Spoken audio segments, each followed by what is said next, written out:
Back in my bag, yo. Conscious. ISO. Diamond. Back in my bag and I gotta brag, I do this shit for real. When we was down and we had nothing, we had to share a meal. We put the shit in overdrive with no steering wheel. Shorty throw that thing back in a pair of heels. Yeah, she be riding on that thing like a Ferris wheel. Yeah, I love them dark skin, brown skin, caramel. You know I had to bring it to the hood like she Karen Civil when she keep on turning head. Cause when she walk that thing jiggle, jiggle. And we going back to back on them like we Huey and we Riley. This that back in my back, low, we back again so highly. This that back in my back, low, we back to change the climate. This that back in my back, low, we bring the force like Tommy. Back in my back flow. Back in my, yeah, back in my bag, yeah. I'm back in my, yeah, I'm back in my bag, yeah. I'm back in my, this my, back in my bag flow. Back again, yeah, we keep on stacking it, what's happening? Everything in Gucci got me feeling like I'm dapper then. Life has been a movie, yeah, so shout out to the cameraman. Pull up to the scene, it's going down like an avalanche. Steady going up like a travel plan. Homer Simpson face, lucky power plant. Yeah, I'm off that dope like I'm back again to busy at the millies out on Club Hearst.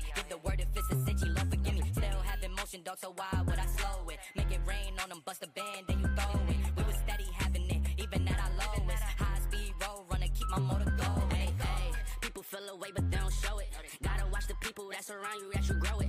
They be coming around you with some plans to steal your moment. Soon as I bust a nut, she be like, baby, where you going? Never slowing down, it's enough to go around.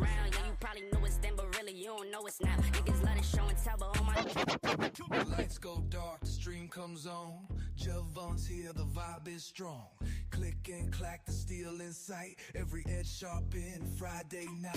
Night flicks dance under the light. Blades that shine and cut so tight. Handles spin and edges glide. Friday night flicks worldwide.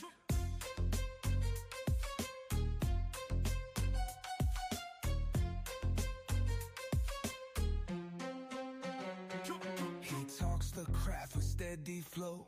Steel and story you'll wanna know. Flick of the wrist, how smooth it goes. Every frame a master show. Night flicks dance under the light. Blades that shine and cut so tight. Handles spin and edges glide. Friday night flicks worldwide.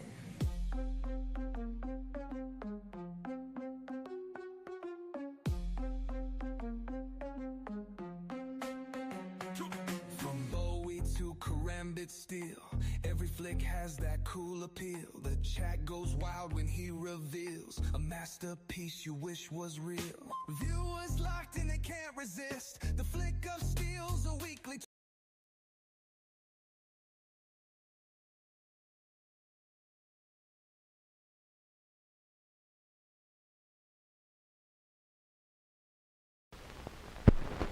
One night, Billy was watching his favorite TV hero. And right in the middle of a fight, G-Man Jim ran out of ammunition. Psst, Jim, Billy's got the answer. It's the new Mattel Firebolt gun. It never runs out of ammunition. Show him how it works, Billy. Just drop in a perforated roll of 50 caps. Pull back the bolt and fire a smoking bolt. Or flip the switch, pull back the bolt, and fire it with vibrasonic sound. It can fire forever that way. You see, it's really two guns in one. It fires caps with real smoking action, or you can switch to vibrasonic sound. It's the big two-way gun with moving firebolt action and air... A message from your Shriners Hospitals. You know, kids, the kitchen ain't a playground. There's a lot of danger hiding in here. That dangling cord can be a disaster. Especially if they grab hold and yank me. My cord should be up. Hey, you said it. What is up, guys? I hope y'all can hear me. I just wanted to have a couple of public service announcements that will be on What Did We Learn quiz later. I hope you guys can hear me. I'm glad y'all are here. I always try to jump in a little early if I can, which I usually can. Nick Martino, what is up, brother? Love you, man. Great comment. I was going through my comments today and totally agree with what Nick was saying about super steels. And a lot of times on the show, that's why I wear my big chain. Because a lot of what I do is, A, try to learn from you guys, but try to get like other counterpoints, right? So when Kyle or somebody like Shane's talking about steel, I always ask the flip side, what the rest of the other people might be thinking. Not necessarily because I'm a tried and true believer in that. I can only talk about my personal experiences. And you guys know I am getting ready to hard use a knife and do some testing, but usually I am just a cat food cutter and an Amazon box opener. But Nick, I appreciate it, dude. And your bullet points were all spot on. I don't disagree with anything you said. Brother Marco, channel member, what is up? We got Ground Fog in the house. Good to see you, Ground Fog. Paul Might is in the house. He had an awesome pocket check on Instagram today and almost every day. Good to see you, Paul. What is up, Ryan Ellis? Welcome, my man. Welcome, welcome.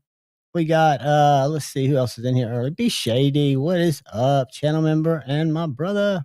We got Angelo in here, channel member. Joe Isabella, the man, the myth, the legend. Joe Isabella, good to see you, brother. Channel member, I hope you're having a great night, my friend. Got a guest, maybe a guest and a half coming tonight. So hopefully it'll be good. I'm going to try to go through and not only show you guys some knives that have come in, this week, part of a pass around, another knife I got in, and then kind of go through and look at make it a little knifey. Knifey for a little while, at least we'll say. Night's Edge, what is up, brother? Hey, if y'all want to watch some awesome videos that compare like 25 knives for size comparisons, check out the Night's Edge. He'll got you covered on your sizes. You know I'm kidding, brother. I'm just playing off Scott's things last week as y'all were ribbing each other back and forth. I may have a limited short-term memory, but things that make me laugh, I absolutely remember. Channel member, good to see you, buddy. We got El Cap Addict, channel member. What is up, my friend? Good to see you. Mayor Salt is in the house, channel member. Good to see you, brother. Hey, thanks, dude.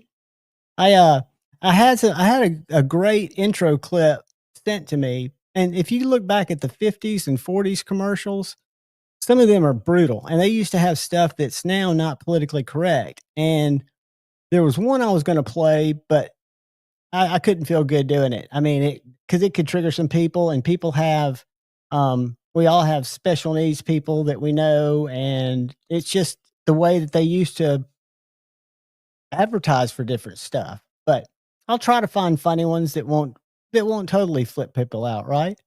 Mikey, channel member, what is up, brother? I don't think Mikey's got a wrench. Hold on, Mikey. Give me 1 second. I'm going to put a wrench in your hand so that if you need to, you can share your social media links. Use it responsibly. It'll also keep you from being put in timeout arbitrarily. But with great power comes great responsibilities. Now you can share links for your socials, your buddy socials. If you got a knife that you want us to talk about, you can throw a link up and we can pull it up. But yeah, it is good to see everybody. Ginger Fisher, what is up, man? Long time no see, buddy. But again, I could have seen you last week and forgotten, because last week was a little rocky ride for me. I'll go ahead and tell you. Last week was an interesting live stream. And it was a live stream that I really needed to be on my best behavior. And I feel like I was, but I was absolutely in an odd mental space. Paul Mills, what is up, channel member? And one of my brothers from the community. One of my, I've got one of his knives out here today. Because one of the things I thought we might talk about is knives that I love, that their American counterparts, their customs are priced very high and they're hard to get. But when a designer like Brian Nadeau or Brian Brown or Ware partner up with a production manufacturer, I think that's a great thing. My favorite, the one that's really drawn my eyes to it, this is a knife I've loved Edgy Blade Works design ever since Said Steve introduced me to him. I just could never afford one. So when I found out that Concept had partnered with Edgy Blade Works to do a tipper, which is that real funky tanto that you've seen Stevie and Forrest and Snuzz, they all fell into this game early. But to see them do a collaboration with Concept, this knife is built so well. It's, if I'm not mistaken, it's S35 and titanium. That's how they keep the cost down. But for me, what I cut, S35 is a fine steel. But this thing's under $200. If I was going to buy a custom, if I'm not mistaken, it'd be over $1,000. But one of the things I wanted to talk about is, and we'll talk about it later, but it came off of, I've been watching a lot of Transparent Knives, Brian's videos on Instagram. I just happened to catch him. Mimo, what is up, buddy? And I find them just thought-provoking. And I think that's what we need to do as a community, think. Because I'm thinking, and I ask and say stupid or pose stupid questions because I want to learn. I want to get people's different opinions so I can go out and research stuff and try to find out the some of the things that I haven't in the past been that concerned with. Because if you read my bio, it even says I'm a knife guy who likes knives. I like the way they feel. I like to play with them. I don't cut a lot of stuff. I'm not your hard use guy. They're awesome reviewers for that. I just like to talk about how knives make me feel. So I've been authentic to that. But to the same time, the more I get into the hobby, the more I want to learn, right? And you guys are the ones that give me the motivation by posing questions or thoughtful content that I don't know to talk about or think about. Joseph S., what is up, brother? So I appreciate you guys. That's why these live streams are, I've wrestled with it, structuring them out, because I could go watch videos and we could have stuff to talk about. But I always like to kind of go organically and just kind of talk and learn. Because, I mean, hopefully you guys might have some questions or have some things to rib me about. And always something comes up in the chat that I learn about, because you guys are all very opinionated and have different levels of knowledge that you've gotten from a lot of different places. And I think that's awesome. Mad Yako, what is up, brother? Channel member, good to see you, my man. Who else we got in the house? I think I've gotten close to the bottom. We'll get caught up and I'll show you guys some kind of cool stuff. Neil McKenzie, what is up, brother? Channel member, good to see you guys. We do have our 11 o'clock channel members live tomorrow at about 11:15 if you're in here by then.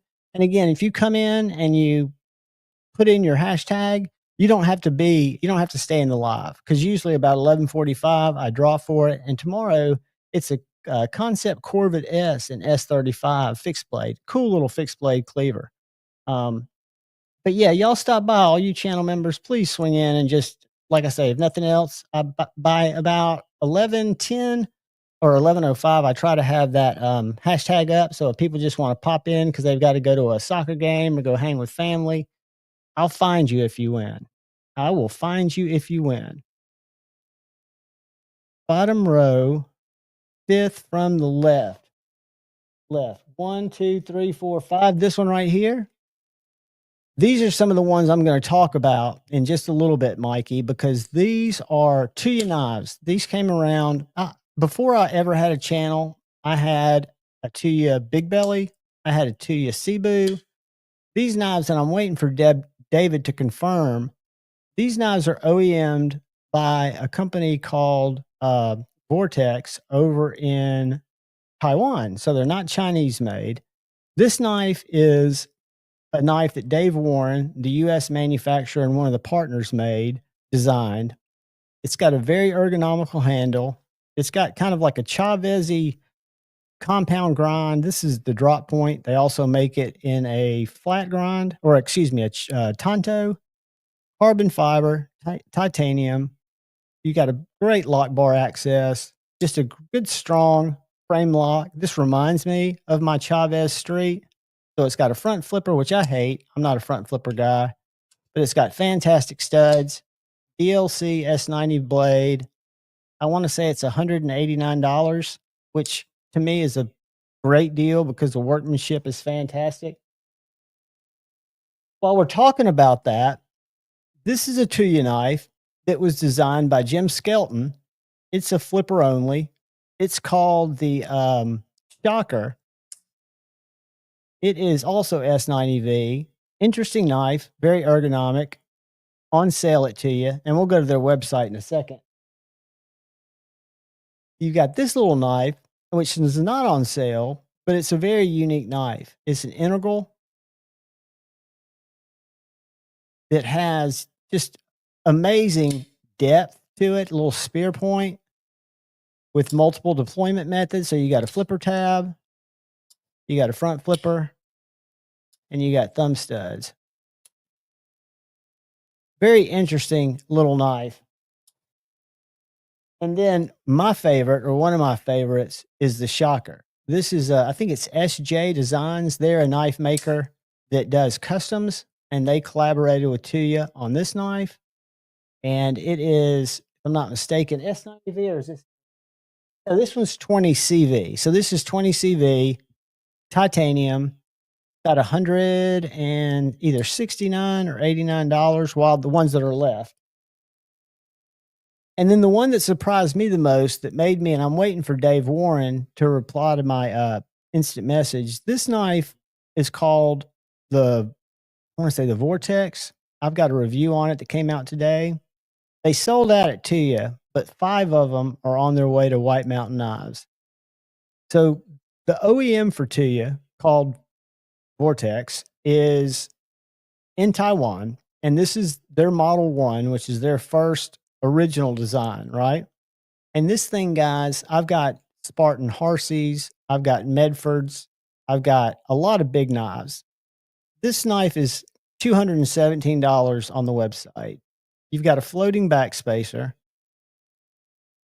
titanium handles, really nice split clip over travel stop, steel lock bar insert, about a 4-inch M390 blade that is super slicey. This knife, I want to say, is 9 inches overall, but the floating back spacer is impressive. The action on it is to die for, and it's their first production model. So it's their first, the OEM did their own knife, and I got to check it out, and I thought it was really cool. I'm sending them back tomorrow, but this is a huge knife, and White Mountain Knives will have 5 of them. I don't have an affiliate link there, but I do have a 10% discount code. So if you happen to go by there, you check out, you can drop in Javon10 and it'll save you 10%, or any of the other creator codes. Now, this is probably my favorite to you that I've checked out of this batch. And this is another one of Dave's designs. This is called the NV4. The only thing that I wish was different was the sharpening choil. But if it became a problem, it could easily be cut in. But this is a knife that's S90V. These are the only variations that are available, however many they have. But it's purple carbon fiber, titanium, S90V on a nice sheep's foot blade. Colin Mason Pierre from Devo Knives and from CM Design Works helped Dave tweak this knife. Dave gives him some love in the description about how he helped him bring it together. But again, like with other Dave Warren designs, the ergonomics on this knife are awesome. It is a fully large to medium sized knife. I think it comes in about 3/4 of an inch shorter than a PM2 and about a 1/2 inch bigger than a bug out. But again, these are under $200 in S90V, and I've been really pleased with them. I've got reviews that are staggered out each day. I got another one coming tomorrow, I think, on the on this one, which is one of my favorites too, because the detent on this knife, I don't know if y'all can tell, but I barely have to give it any thumb. DLC coated, done very, very well. I've cut so much stuff with this, and this was a pass around, so it needs to be probably sharpened or at very least stropped up good. But just a great knife, very comfortable. And while we're talking about it, let me go down here and see if I've missed any comments. I'm going to the very bottom. Rob Tenring, what is up, buddy? Frank Moore, what is up? Hey, my friend, hope you're well, man. Received enormous amount of heritage yesterday. I love it. I love it. Congratulations, buddy. One Moon, what's up? What's up? Henry G, what's up? What's up? Who have I missed? Who have I missed? Kathleen Smith's in the house. I see people saying hey to her. Hello, Mrs. Smith. Good to see you. Channel member. Stop by at 11 tomorrow. That Corvette S stainless steel or S35 VN Fixie's going to be on the block. But let me show you guys real quick the Tuya site. It is tuyausa.com. I'll drop the link in the chat just in case y'all are interested, or you just, if you Google Tuya knife, they're pretty visible. You'll find them. These just came in. I've not checked them out. Lefty EDC did a review on them. They're integrals. The integrals kind of get up a little bit higher in the price point, understandably, because they're one piece of titanium. But these are new. But like this is the Scaptoid. Now it's down to $159. That's a Jim Skelton design, Tonto compound grind, titanium, S90V. And then this is the one, this is $189, but this is the V2.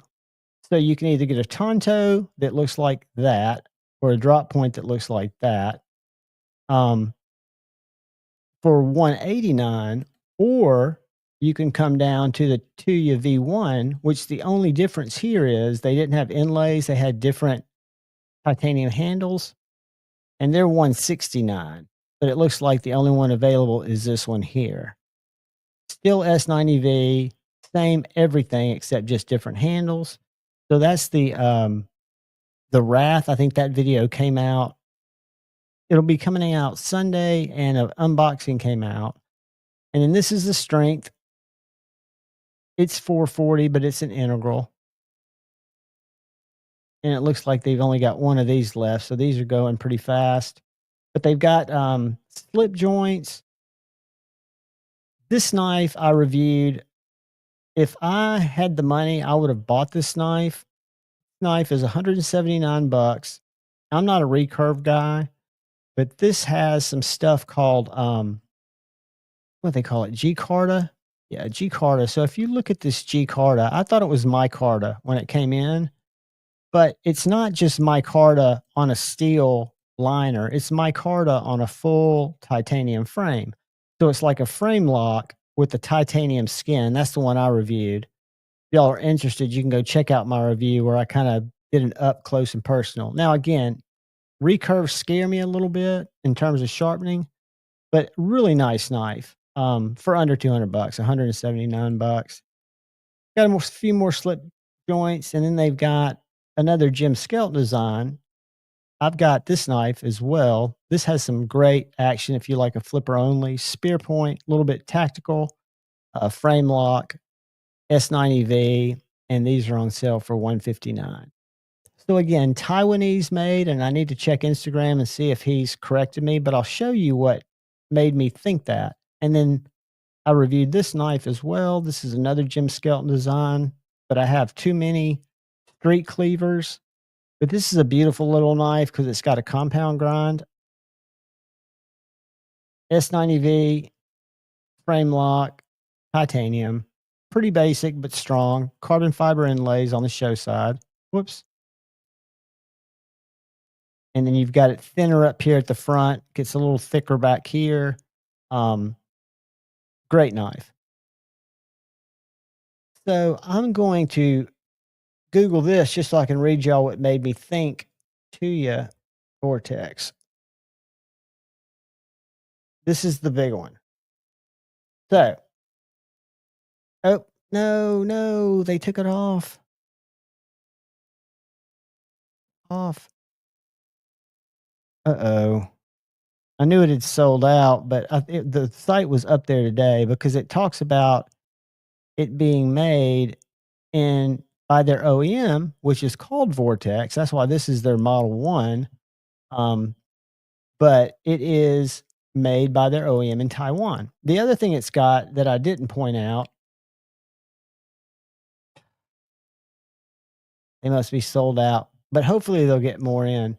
They've got this big, and some people find them gimmicky. I think it's kind of cool. They've got this little bolt that ships with it that it's got a hole in the blade. So if a frame lock makes you nervous, which I don't know why it would, you can put this little screw thing in and it locks it off. And I said in the video when I reviewed it, if you need to do that, get a fixed blade. But it does give you that extra. Kathleen Smith, member for 9 months. Kathleen, I appreciate that support so much. I'm going to have to give you a little hug, man hug. I need to get one we'll just call this non-gender, and hopefully I can turn it down where it's not too loud.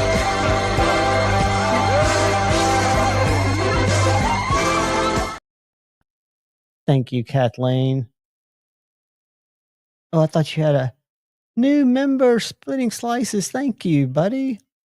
Stop by tomorrow morning at 11 o'clock. You got some...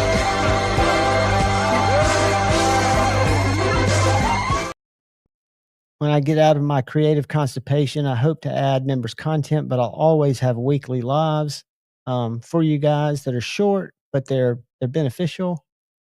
Angelo, if anybody's asked any questions I've missed.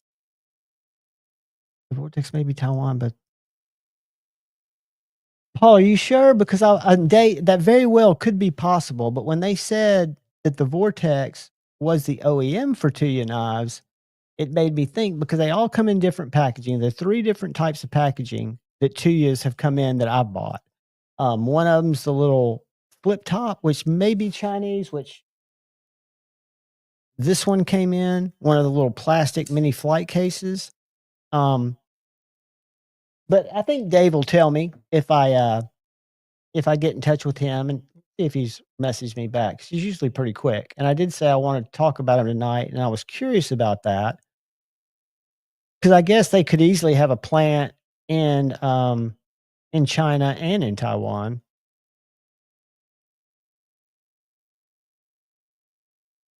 Let's see. Let's go to my messages.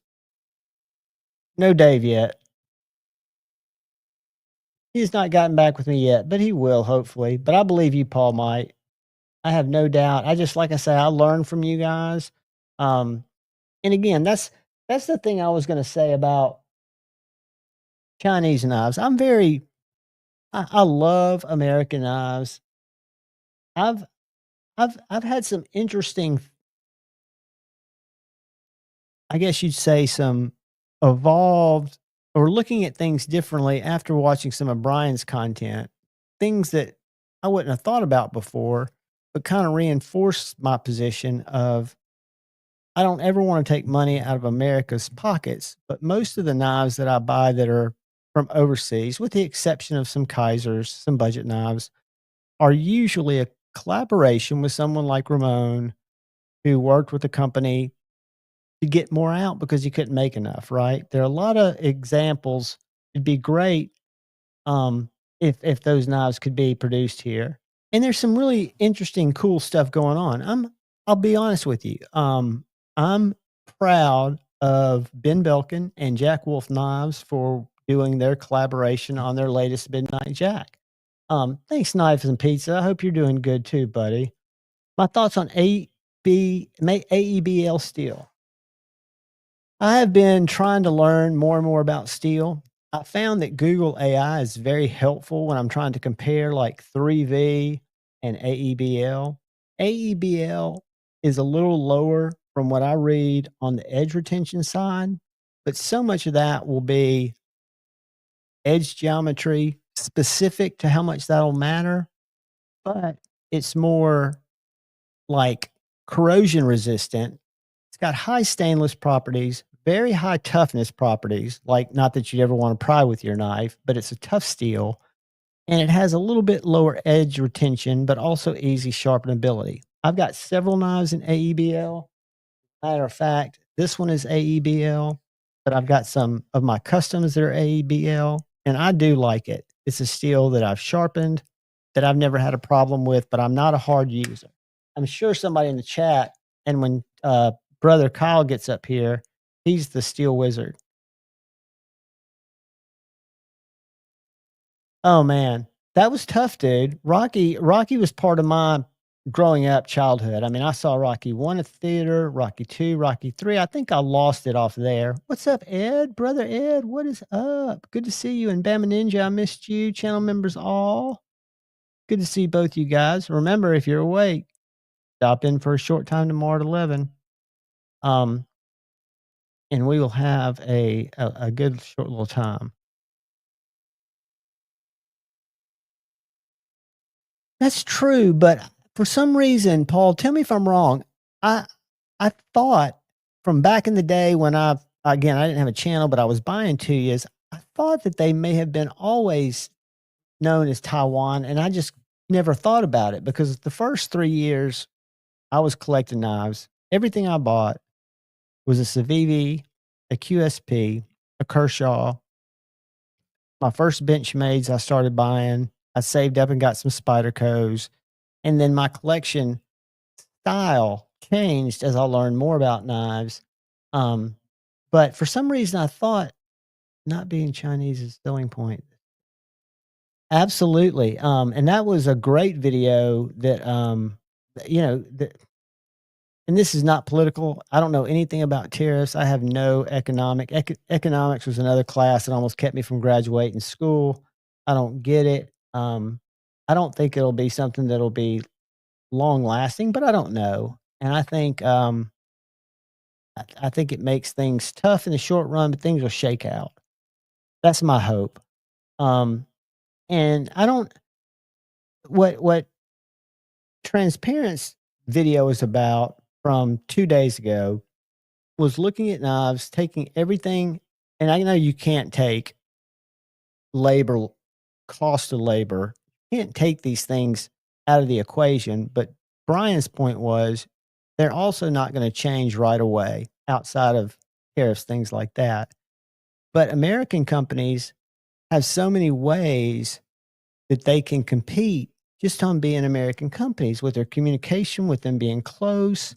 Um, there's just a lot that can be done. What's up, Todd Carr? Evening, buddy.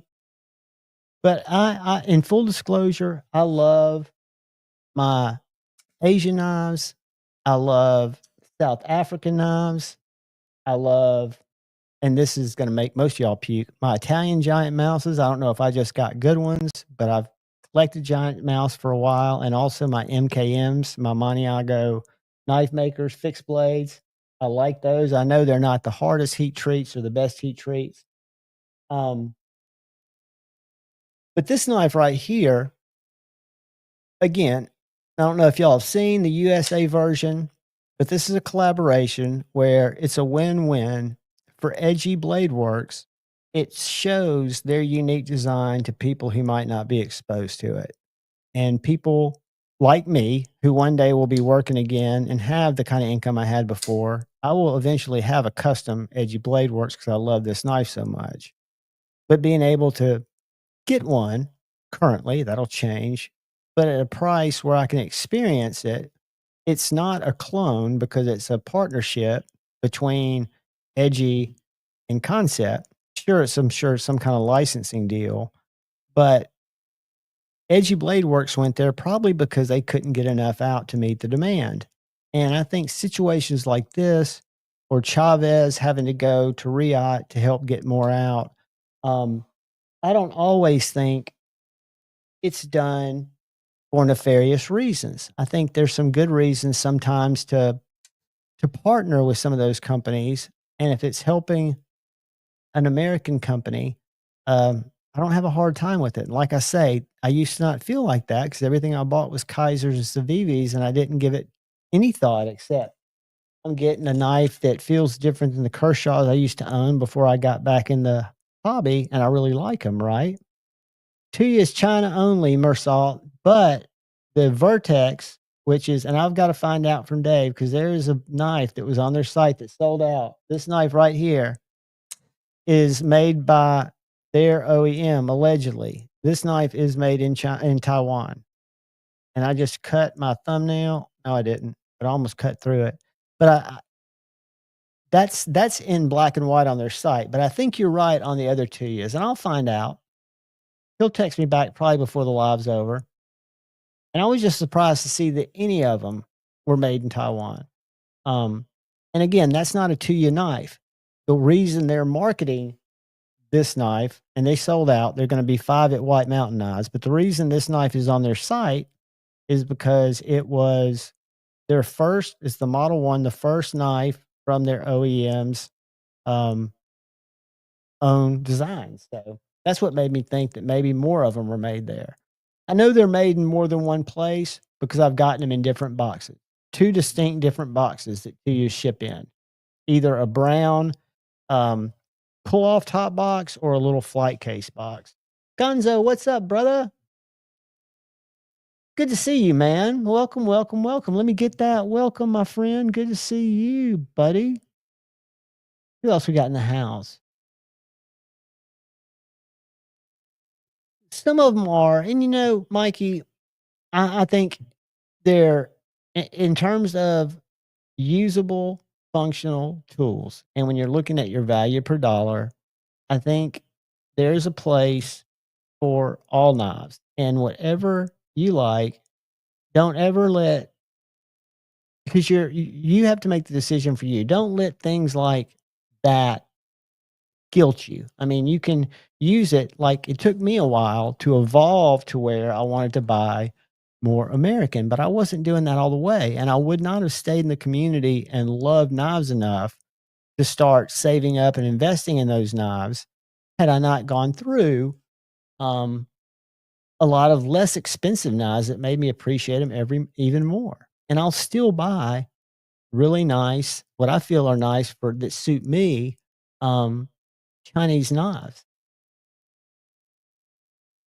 And there are a lot of designers. I'm hoping Jason stops by tonight, Jason Grant, but there are a lot of designers um, that aren't doing their own thing, aren't starting their own company, but they are getting some. I'll think of 1931 Leatherworks. Terry, I reviewed one of his knives earlier that he's partnered with Concept on. Concept's doing it.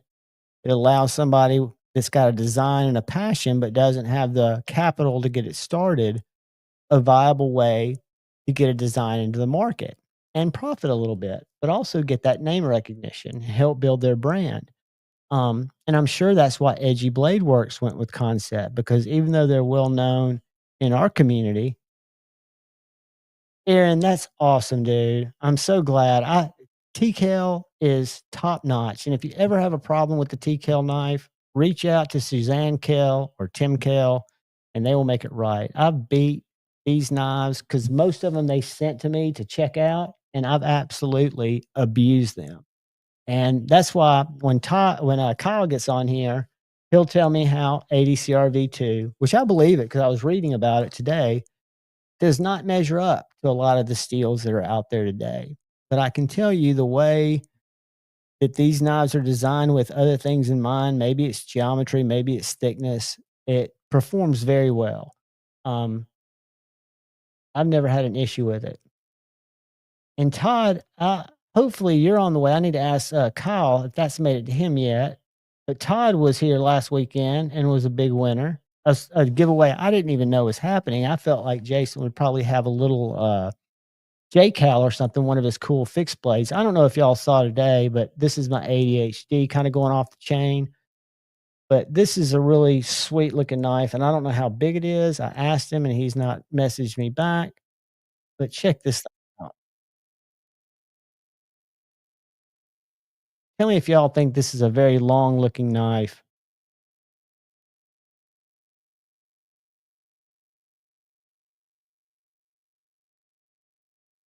That thing to me looks like it's probably a 12-inch blade. I don't know, but it's pretty sweet. Jason's really upped his game. That's a circuit board handle. Now you wouldn't want to drop that on concrete, but big fan in Jason's knives. But he gave away a tipper, which is what I call the gripper's angry little cousin. It's a little Best Tech OEM'd Tonto that's kind of got the same handle pattern as the gripper. Multiple deployments like the gripper. Pokey stabby like the gripper. And a cool knife. But I just got my my knife engineering book last week, and I'm not trying to become, there is no such thing as an expert. I've learned that a long time ago, but I just want to get a little bit more verse. I'm reading edge geometry now because it takes me, I can't read. I can read linearly, but I have to go back and read. And luckily, these are short chapters several times to fully kind of absorb it. Good evening. Like those grippers are out there. You can find them from time to time. And Jason might even have some. Hold on a second. What happened? There he is. Were you up there and I pulled you off, trying to pull mine off? Yep, I'm sorry. Sorry, dude. What's up? How we doing? We're doing good. Kevin Smith and Knives, what is up? What are we congratulating you for, buddy? I don't want to miss out on that. What's up, El Cap? How you doing, buddy? Absolutely. You can that's why y'all have links. That's why y'all have wrenches. As long as they're not links that are going to get me in trouble, you post knife links, you post your socials. I do want to drive you guys in a little bit. Kyle, do you have a YouTube up and running yet? Nope. There you go, Mimo. There's my cactus, buddy. All right. Kyle, keep busy. I've got to jump back here and get to this link so I can click it. Not a problem. There it is. What's up, everyone I missed? Mimo, Kevin, Drinkwater, Lemmy, Mills, Drizzy, Bama, Gons, Merso. I love that little blade. I like the jimping on the front. Roach.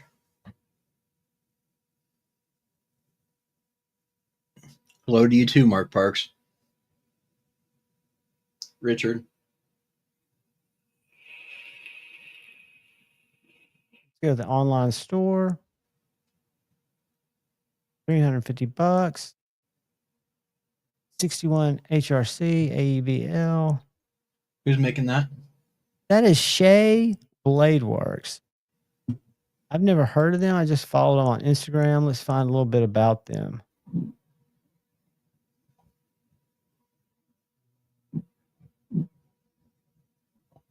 I've got a knife in that's kind of interesting, and I've got to reach out and talk to the maker because it's designed, assembled, and produced with USA, European, and South African parts.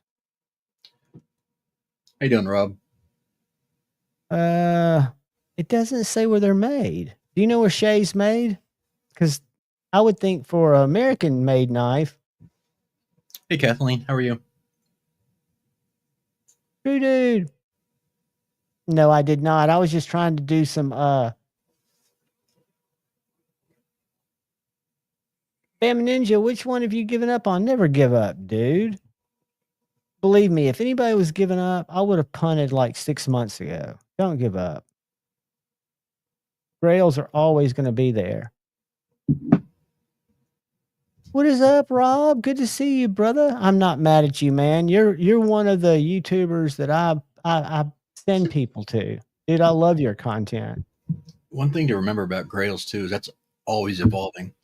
Sometimes you think of Grail something until you get it and you're like, it's not that great. I want something different. But yeah, there was an interesting question that I think it was Peter from Therapeutic Edge asked last night in one of the groups. $1,000, what would you buy? American made.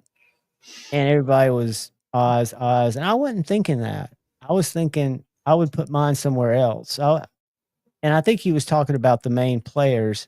And for me, and I know, Kyle, I don't think you're on the same page, but I like the Lamia as well, if not better. I like the Lamia better than I do the Oz for sure.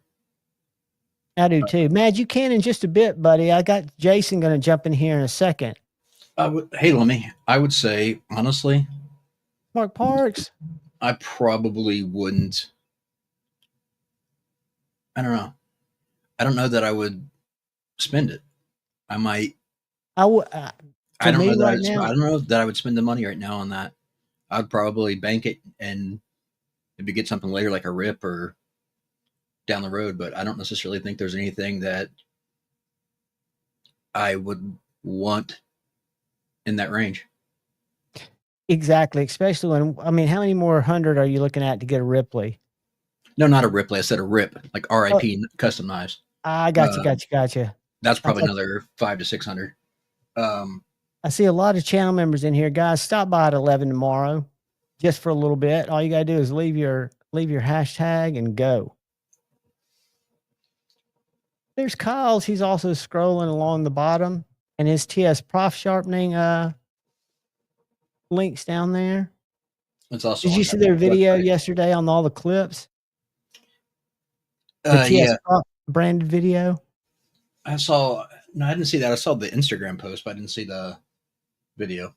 No, they did a YouTube video where I forget that guy's name. Dimitri. Who does all their demonstrations. Dimitri. But he's showing all the different clamps and why you would use them. I found it fascinating. Yeah. I don't think I need other clamps for the knives that I'm sharpening, but it was interesting to see what they take into consideration. I talked to my contact 2 days ago. And I'm thinking there's going to be some cool things in the works. So. They're a great system. Somebody reached out to me on one of my comments because I've tried to get into my comments daily and just keep up with the ones daily that I can. And I'm not going to always be good at it. But he was kind of pushing the work sharp precision for a little bit less, and you're not talking $60 less, not even 50. And I don't see any comparison there. There's I didn't fight it. I said I just researched a little more. Hey, Rob's saying hi to you, Colin. You're ignoring I said him. hello to him earlier. Okay, I didn't know. Yeah, when you were looking up your knives, I said hello to most people that I saw. I think that what's up, Ellis? But I'm also the bad person to ask about grails because I'm bored with knives. I'm content with what I've got. I don't necessarily need anything. Something really, really has to grab my attention to want it, and I don't have the biggest collection, but I'm happy with what I got. I don't necessarily need anything, so it's a good place to be. I'm not chasing anything. I'm kind of in the same boat for a couple of different reasons, but just so you know that killer Monterey Bay you were showing, the Laconico with the kind of leaf blade. Yeah, they're getting ready to drop some more, and I've got my buddy A to Z, who's a big MBK. He's my local fan, or my local buddy, but he's a big MBK fan. He's got 3 turbos, which is one of my least favorite knives. He even has one dude that's engraved. He's got an engraved pincher that he bought off Sanford. But Are you talking the Sabertooth? This one? Yes, sir. They're getting ready. They had an Instagram post today. It looks like they're more available, or about to be available. Yeah, I also got the Rosalinda, which I like. Now that's a Laconico, right? Yep. MBK. Yep. A lot of people didn't like it because it was single-sided thumb studs, but I don't really care. I like it. Rob, your collection is getting banging. I mean, you're getting in some just heat stuff I've never seen or heard about. Yeah. Did you see Brian Transparent Knives Instagram today? You probably didn't. He was talking about basically he was talking about there's a lot of talk in the industry about a lot of these knife stores. These big knife stores are upset about the tariffs because they've invested heavily in Chinese. And he was talking about USA made blades and other small stores like Indiana Knives and others, and how they've gotten him in front of custom knives or USA made knives that he didn't even know existed. Yep. He was talking about the position of a dealer in the market, what most people think a dealer's role is and what he thinks it is. He's a pretty well thought out guy. I don't always agree with him. I talked to Brian earlier today, but I didn't see his video. It's good. I did see that. And did you see that McNeese is making that bigger knife? Or are they collabing on that? No, McNeese has its own.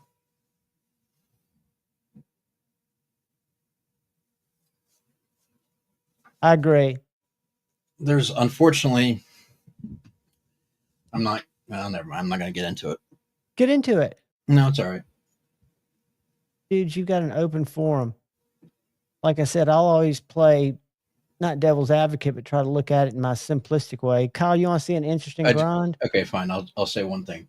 I just think a lot of people are jumping to conclusions who don't know the difference between GDP and GNP, and they're talking about world economics, and they have no clue about how tariffs even work, and they're freaking out. And it's like, just wait, just chill, like give it time. Well, they change every day, it seems like. I just see the clips on YouTube where it says temporarily stall for 36 hours. So it seems to me like massive negotiations going on, but I don't know anything about politics or economics. I love that stuff though. I know. Well, I know. And you're knowledgeable. Check this out. Tell me, look at this grind.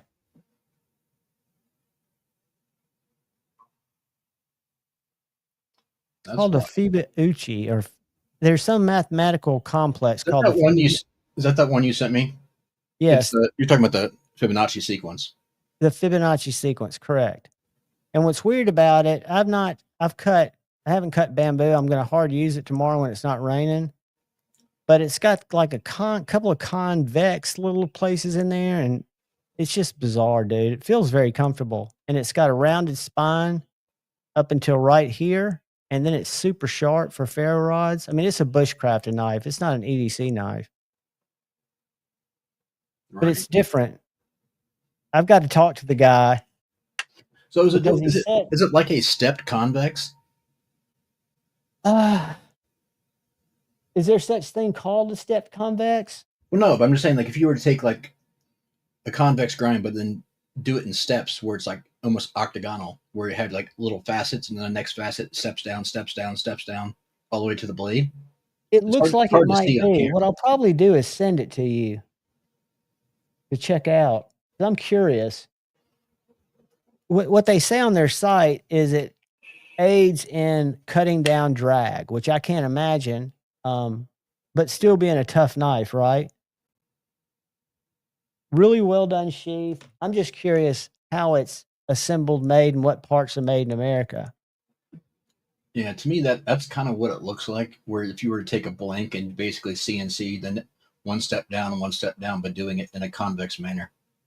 It's a neat concept. I mean, I don't know. I don't know how it's going to perform either. I'm going to baton with it. I picked up some wood today that had fallen down up by my dad's house, and just do some Erica type shit without trying to beat it into my front porch. But yeah, I don't know. It's, again, big fixed blades aren't really my jam because I cut little stuff. And my buddy loves his Rosie Gons. The Rosie is a winner. But the Mini FSD to me is more of a design impressive, what would you call it? Forward thinking design. It's doing some new stuff. Kathleen, you've got my email. Send me an email. I'd love to discuss that with you because I think there are some things that we could talk about. So I'll just leave it at that. Have I passed it? I'm trying to find her comment. No, she was just talking about what I was mentioning. What's up, B Shady? How you doing? B Shady. So what have you had going on the last couple of days, buddy? Man, I've been doing my dad has lost his keys in his house for the third time this week. And somehow he just found another key. And I've been dealing with a lot of parental stuff between helping my mom with her feral cat that I really dig. I mean, he's enjoyable. And my dad, I'm doing more parent stuff than anything else. Karen, what is up? Marcel. What's going to have tariff affect the knife key? Nas put out a great video explaining it. I saw that he did, and that's something. Let me find Brian's video here because he's evidently Nas was very spot on. The reason I don't consume as much of it just because I don't understand it, and like Brian said, regardless of what we think, there's nothing we can do except continue to just do the best we can with what we're doing. Kathleen, I agree with you 100%. I'm on a less than fixed income and watching, little bits of fluctuating wealth go up and down, but I don't pay attention to that because I can't do anything about it. I'm not going to pull it out. All right, let me go find Nas. Maybe we'll watch a little of it here. I don't. Is that Ben? Was Ben doing it? I don't like Ben really. Me neither, but just personal preference, and I don't have anything specifically against him. I just don't seem to get along with him or a lot of his takes on things. But if he put out a great video, good for him. I'm happy. Well, I'm curious to see if you kind of understand economics.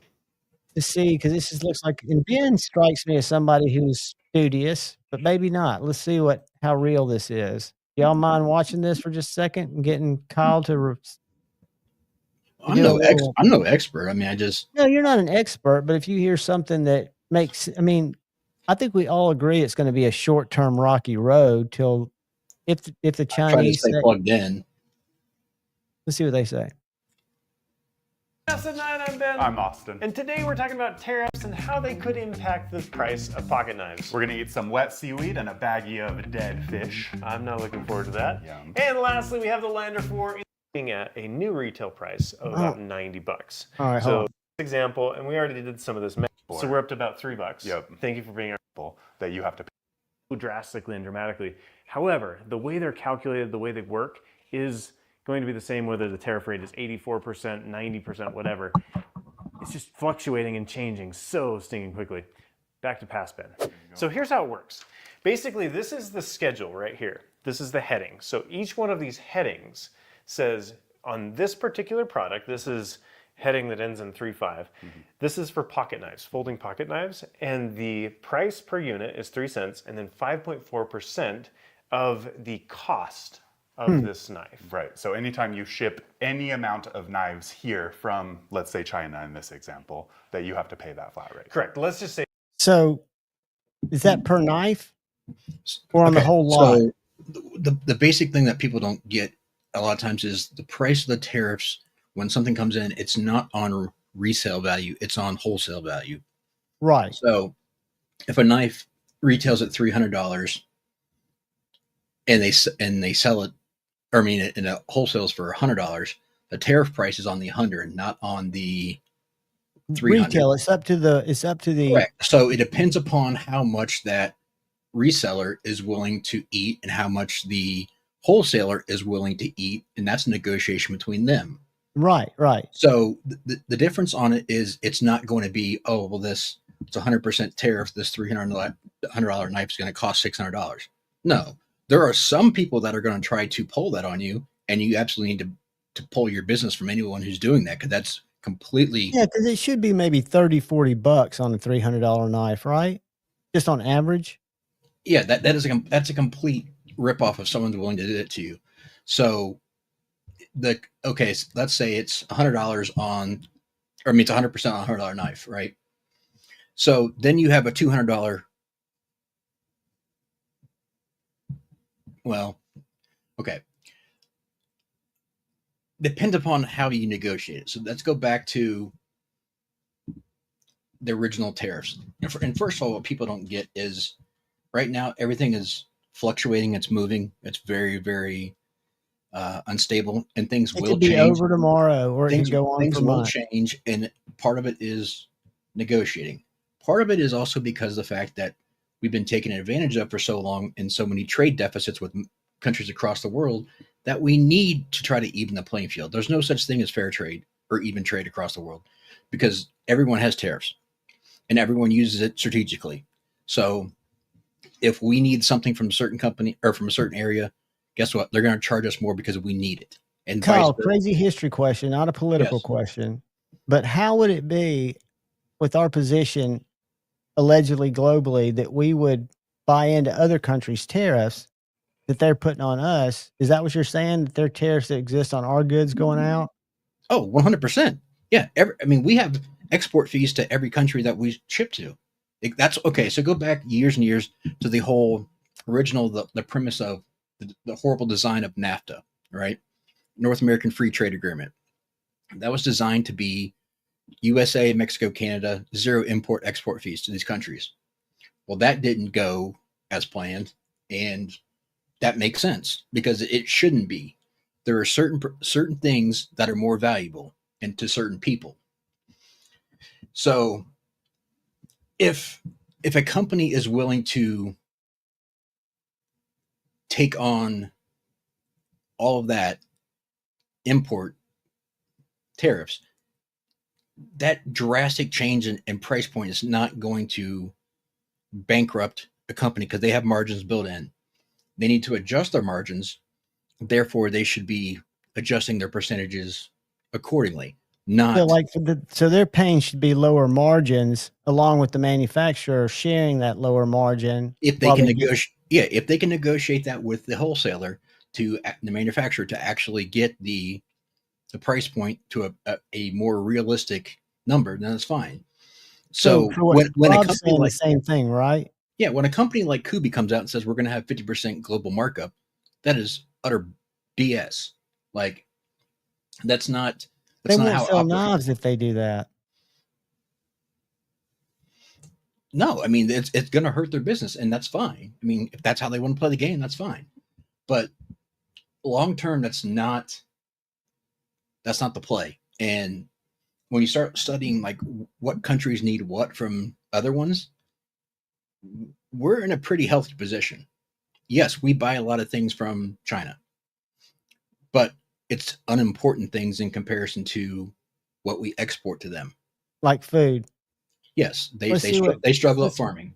Let's see if NAF is trying to pull the wool over our eyes with the retail number. Say for easy math, let's say this is a $10 cost knife. That's what the manufacturer charges us. We would pay 5.4%, which, do some quick math for 54 me. cents, I think. 54 cents plus 3, so about 57 cents. Yep. Right? So not a terrible deal. So he's talking off a cost number now. Right? Now, this is where the cumulative starts to stack. Right. So what you have here, this was a tariff that happened in 2018. This is a 25%. Why is he talking about 2018 tariffs? Because we have history looking at that? Yeah, he's just going through the history, it looks like. I got you. Tariff on anything coming from China within certain classes of goods. Pocket knives are part of that class of goods, that HTS code. And so you add a 25% tariff to that. If this is a $10 cost knife, now we're paying $2.50 plus the 57 cents or whatever we had before. So we're up to about $3. Yep. Thank you for being our mathematician. You're welcome. I can make slides, but I cannot do math on the fly. That's all right. So are we just talking $3 per knife? Mm-hmm. Oh God, okay. You got it. And then earlier this year, a new tariff came in. This was in March of this year. That was 20% on any goods coming out of China as well. Yep. So now we're sitting at 50.4% plus that 3 cents per unit. I wish it were just that 3 cents per unit. That would be enjoyable. That would be nice. We'd like that. That's not how it works. So what you end up with is here you go, a knife. So I had ChatGPT. We kind of combined edge of. I'm just talking to break it up. Brought to you by Rogue. Jack it up. Oh, hell yes. Thank you, Rogue. Oh, God. Spearman? It's just fluctuating and changing so stinging quickly. All right, I'm sorry. I forget the... Where'd I go? Hold on. Here we go. Javon, you keep talking. I got to Apex Pro step coming out. I'll be right back. So here's what happens when you apply that 175% tariff to this. All right, let me get back. So typically in retail, you're looking at anywhere from like a 3 to 4x on... Right. So hey, Javon, we did pause this that. I want example, to talk about and that we when we already get did back. some of So this 1 math. second. Okay. And guys, all I'm doing is trying to learn. When the buyer, customer, person asks the Chinese company to make the knife, when we use the product, we pay the tariff. We, the consumer, or we, the OEM, or we, the company that's designing the knife, Rob? Because I would think that would be where you'd run into problems of consumers saying, I'm not quite there yet. That's why I would think the person whose name's on the knife and the OEM would try to work out something to where it would not be a huge impact on the end user or their sales are going to get hit. Well, here's part of what happens too is some of these companies, not legally, but will also finagle the pricing that is discussed or put on the customs forms. So therefore, they're not getting hit with as big a tariffs because they're saying instead of that being worth $10,000, a lower value per pallet or whatever. Correct. So, not that that's right, but some companies do that. So, going back to his principle, talking about how this Apex EDC Pro or whatever, right? Yeah, he didn't get a chance to walk through how that makes it much worse, allegedly. This is going to show us the dark side of what it's going to do. Okay, so let me hear what he says. All right, let me go back over there and start it. But basically what happened is back even 6 months ago, we would have been looking at a 30% tariff, that 25% plus that 5%. Right. So you would have been looking at a total, let's say the knife was $20. You'd be looking at a total tariff with a tariff of $26. Mm-hmm. So typically in retail, you're looking at anywhere from like a 3 to 4x on what you... 3 to 4x? What's that mean? 3 to 4x times your margin? No, that's what he's saying his margin is. So if he's paying $26 for a knife, he's charging $78 retail. You sell it at. So we just 3x'd it for ease of use. There's your 3x. Your retail price would be about $78. Mm-hmm. Now, with this new tariff at 50%, you're looking at a new retail price of about $90. So you've got an increase of 15% on that thing, just out of the gate for consumers. Now, this is where it gets a little bit wild, because just yesterday, oh boy, there could be an additional 34% on top of that, bringing it to 84% on items imported from China. So what does that do math-wise? Now it's at 125, not 84. So instead of 78, it's at like 125. No. So, okay. If you look at he was at 50%. Now he's going to 125. So that's another 1.5 times, so $15 on that. So now he's at $45. That would take the new retail price to 135. Gotcha. That's if they just didn't absorb it internally, right? Right. So his new cost would be, instead of being $30, it would be $45. So he could sell that knife at, instead of selling it at 78, he could sell it at 100 and make two and change X on his margins, and still make a money, because he's not paying for tons of. I mean, that's gross. Right, but we don't know what his operating net. expenses are and stuff like that. That's not including his P&L and everything else. But that he doesn't have a huge expenditure for marketing, right? Right. So the fact that some of these margins are 3 and 4x is astronomical when you think about it, because in a lot of industries, you're looking at 1x. If I buy a shirt and it costs me $100, the manufacturer is probably charging you $50 to buy it wholesale. Okay. Right. They're making their money up front. They're still making plenty of money, because it doesn't cost them that much to make it, but that's what they're selling it to. Like, say I had a retail shop and I bought a shirt and it cost $50. I'm selling it for $100. Right. And that's my margin. That's where I have to work with to buy. But but if I were buying that shirt at $50 and I was selling it for $150 to $200, that's insane.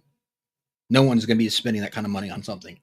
So there is enough money to be made without gouging. And here's the thing that we're not discussing. In my opinion, these are all luxury items. No one needs any of this stuff.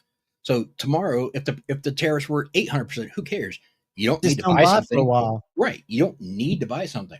And you got a secondary market that's pretty healthy, I would think. Right. So, I mean, frankly, it isn't as big of a deal as what people are making it out to be. And in the meantime, you're seeing more things positive come out of this, with money being pledged to come here to avoid tariffs.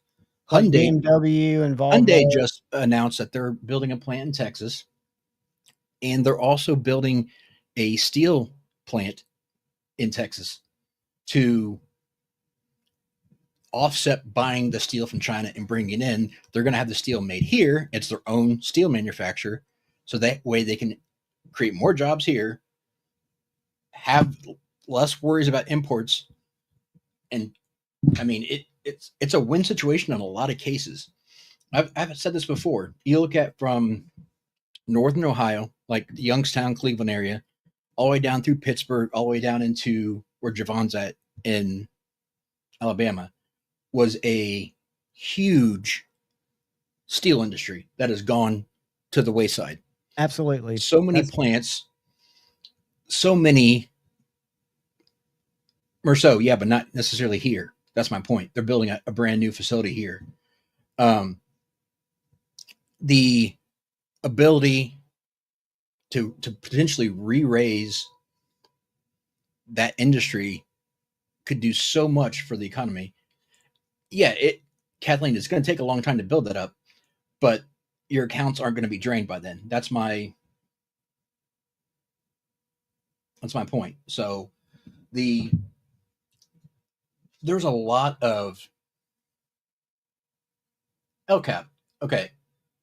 Never mind. I don't want to get too much crazy into it. But yes, it's a big deal for the short term. It's not going to be for the long term. And right now, the market, it's not about looking at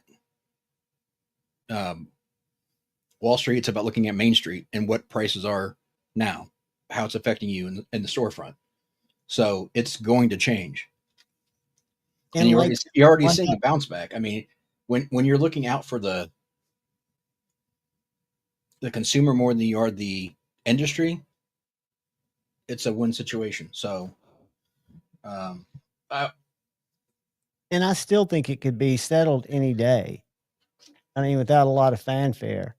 It'll happen in a couple months, and negotiations will change, and things will subside. But the point is, it's putting us ahead of others and not getting taken advantage of when it comes to trades. And that's all that matters.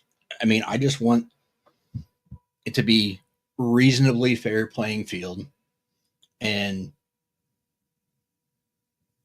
take care of the people. That's all it comes down to. So that's usually a Main Street sign right there, Rob. That's never a bad investment. Yeah, that's the weird thing, Karen. I still think it's not necessarily a simulation, but I think it's definitely controlled by bigger things than just true economic conditions. Because I don't think what I learned in school, even though, like I said, didn't learn much, that's necessarily how it works. That's maybe how it was instilled in how it works. I think there are people that are pulling bigger strings. Well, we know they can do that with different hedge funds, right? With short and stuff. Well, okay, so here's one thing that I will say that people don't like to hear. And this is not political. This is just financially facts. If we didn't prop up the world's defense fund, these countries wouldn't have a lot of things that they stand on that they think is great for them. They wouldn't have free socialized healthcare. They wouldn't have free internet access to all, because we covered their defense funds into NATO or wherever else. If they had to spend that money out of their own pocket, they wouldn't have that. And they have some of the highest tax rates in the world. So if you look at what people want to complain about, and we give back so much and people just take advantage of it. Mikey's got the truest statement of the night. I watch Bitcoin, but I don't buy it. If I'd have bought it when I was first looking at it and I had a wallet, it was $50. And that was like 4 years ago. Karen, I'm not talking about here. I'm talking about in multiple places where it is free or it is socialized. It's not.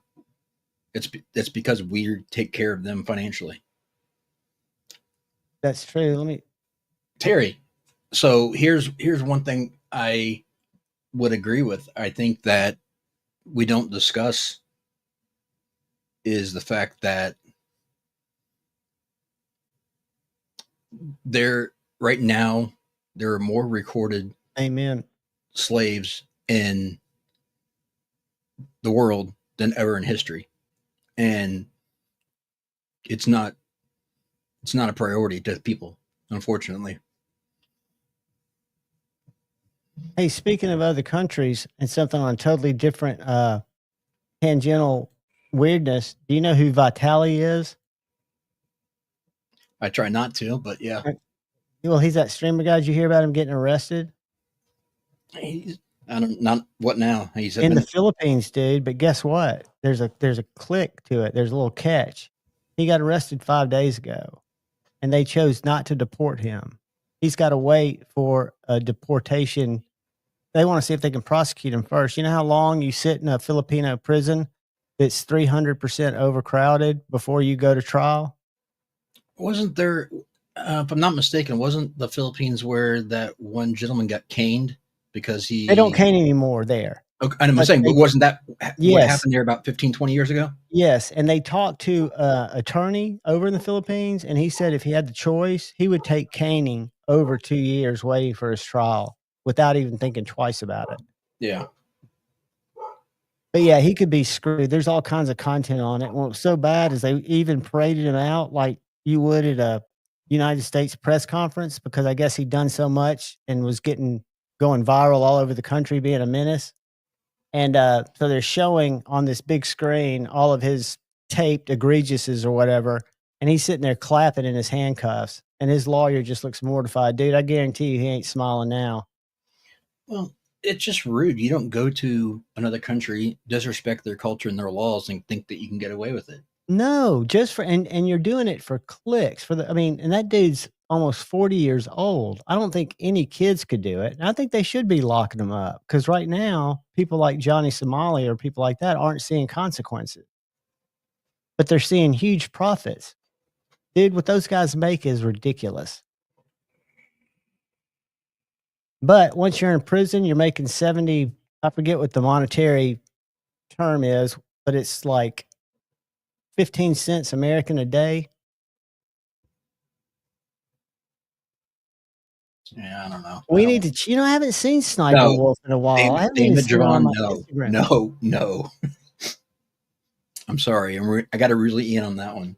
I'm not going to go there, but I'm just telling you, I used to, even though I knew she was Ross, screw you, a bad person, but she was definitely very cute. And her ski bunny pictures, because she's out there flaunting it, even though she's kind of been run off the internet, she's out there living large on Instagram. That is partially what is wrong with society right now, is people like that. It's brain rot, dude. The worst, and we won't get into it, but the worst is what's going on with that chick in Europe and other chicks that are trying to keep up with her with those OnlyFans goals things that they're doing, like 1,000 guys in a day, crazy shit like that, and then they're getting interviewed on the British Broadcasting Network, talking about, well, I make 1.5 million a month, but still, you're selling your soul. People don't care.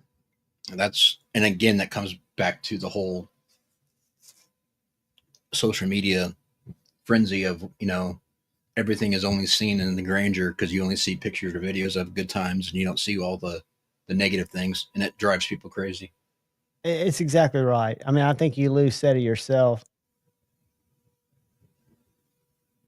Yeah, I mean, I'm not going anywhere. I just it makes the job market tricky. But there are other things that contribute to that too. Geek Machinist, we're talking about knives, brother.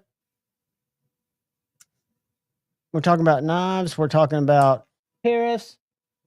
We're talking about funky grinds that love you long time. Dude, this spine on this, I've never seen a knife, and you won't be able to see it, but I've never seen a knife that has a crown spine to about right here, and then it's like somebody took a planer, like a hand plane, and just cut this shit out where I struck my ferro rod with one strike. Almost burnt down my little interview table. It threw so many. Bluminati Ninja, I agree with you. I think that's a big problem, and I'm not into organized religion, but I'm always very what I consider to be attached to my God. But there's been such a drift away from that people are just. I didn't know what simp stood for, dude. Did you know what a simp stood for? I'd rather get back into knives. All right, we'll go into knives. Let's talk about Tantos.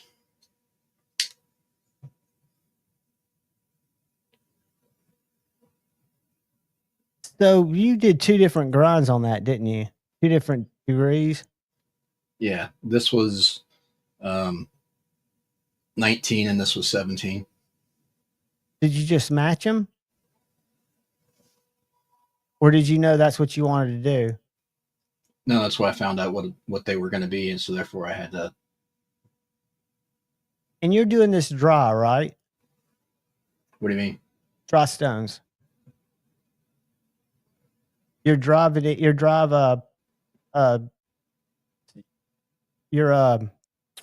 what's the word I'm looking for? Like Venice, but they're not Venice. You're alpha stones. You're doing them. I don't Dry. use this dry. No, You don't? No. Would that keep down my what I think might be a slurry problem, or would that make it worse? That's why I quit using wet. I don't see how you're getting it, but it may just be the knife that I don't know either. And I haven't done it on enough to know. I need to do it some more. Again, I'm not taping them off, but I'm not doing black blades, and I never taped them off before. Terry, Kathleen, I think it's an Nkosi. No, what is this that? is Zahn. Unizon. Chris Reeves. And this one is in for work. It's not mine. But I love Tantos anyways, so. Would you consider this a Tanto? Yeah. What do you think about these edgy blade works? I know you've seen them posted because Stevie's a big fan. Do you like them, or do you think they're just kind of ugly like a Grimsmo? I like the fact that he thinks outside of the box. Yeah, that's kind of what I think. The most underrated knife. Hey, 5-door. I about text you earlier. This thing turned out nasty. Ryan, I'm thinking, buddy. I don't think it's underrated, but I think it gets a lot of grief, and I think a Benchmade bug out's got a lot more utility than people give it credit for. But I know a lot of people love it.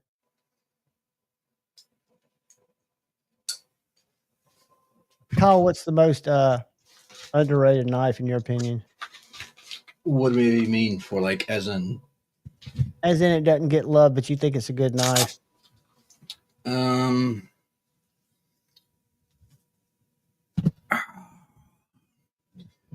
Probably the Ontario Rat. Great point. Great answer. You know, I thought the same thing, Homer, and I don't use Tantos, and this is not a stabby Tanto, but because of the way that the blade is full flat up there, it makes it just, from an EDC standpoint, just a laser beam slicer. So for me, using it to open food or open whatever shit I'm cutting, it cuts very well. But yeah, it's just a unique blade. To me, I've never seen anything like it. And I couldn't afford one of his customs yet. Yeah, here's the same thing. Here's a Sabenza and a Tanto. Are those 5 doors? The Zahn was. This one is not. Your edges look so good, dude. I mean, because to get that Tanto, I mean, I still am nervous to switch that angle and try to go after it. I do too, Ryan. I've got one with titanium handles and one with carbon fiber handles, and it's just a great knife. I'll tell you another great knife, and Sorry. No, you go ahead. Just Mimo, he said, when's it ever been underrated? Well, it doesn't get any discussion or talk anymore. I mean, it is a legend, and it's a great knife for what it is, but it never gets discussion anymore. Or recommended. Like if you see reviewers, I've never owned a Rat. Either one. And I need to get one. I mean, I think it's a hard knife to beat. Period. Dang, Vitaly was trying to play Johnny Somali. He's a blogger, a Russian guy over in the Philippines, and they locked him up. So he didn't get the pass. That was the only reason. So that's the only reason I said the Rat is just because it doesn't get discussed a whole lot anymore. But for the bang for the buck, it's tough to beat. Yeah, I'll tell you a knife. If you don't mind a smaller knife, I don't have it here with me. It's over in another case. But the Black Mirror by Max Ace is a smaller sheep's foot titanium frame lock, and it's like $138. Yeah. M390 blade, and it's a great knife. It was rated. I remember when Jared did his review on it. This is when I've taken my Blade HQ link off my affiliates, but this is when I first lost faith in Blade HQ. Jared did that video. I was going to buy the knife. I'd been looking at it. I went back to Blade HQ the next day. It was $40 more. So I went to Max Ace's site in China and bought it for the same price that it was originally. Reached out to Jared. This was years ago, but Jared reached out to Blade HQ and they dropped the price. But that's just somebody taking advantage. My most carried knife is probably, if I was looking at it just on an everyday carried knife, it's a PM2. I'll tell you a new knife that just came out. And I've got a lot nicer knives, but I just use it and cut with it. I'm sorry, Kyle. That's all right. I'm just going to say, I think a new knife that just came out that could potentially end up being a home run and a legend, and that hasn't got much press yet because it's new, is the Aurelia. And I'm not saying it just because it's Sharif. I actually had hands-on with that, and one of the prototypes, and I absolutely raved about it 6 months ago when I got it. And it is, to me, it's a better version of the Sabenza. Yes, it's Chinese made, but it fit and finish is on par, and the design is better, in my opinion.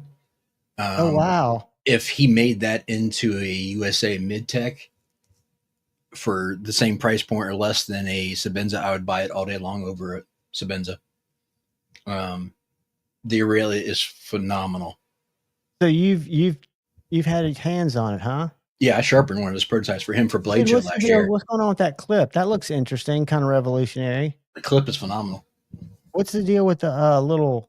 Is it just cut out, like hollowed out there? Yeah, it slides in and out of the pocket. So good.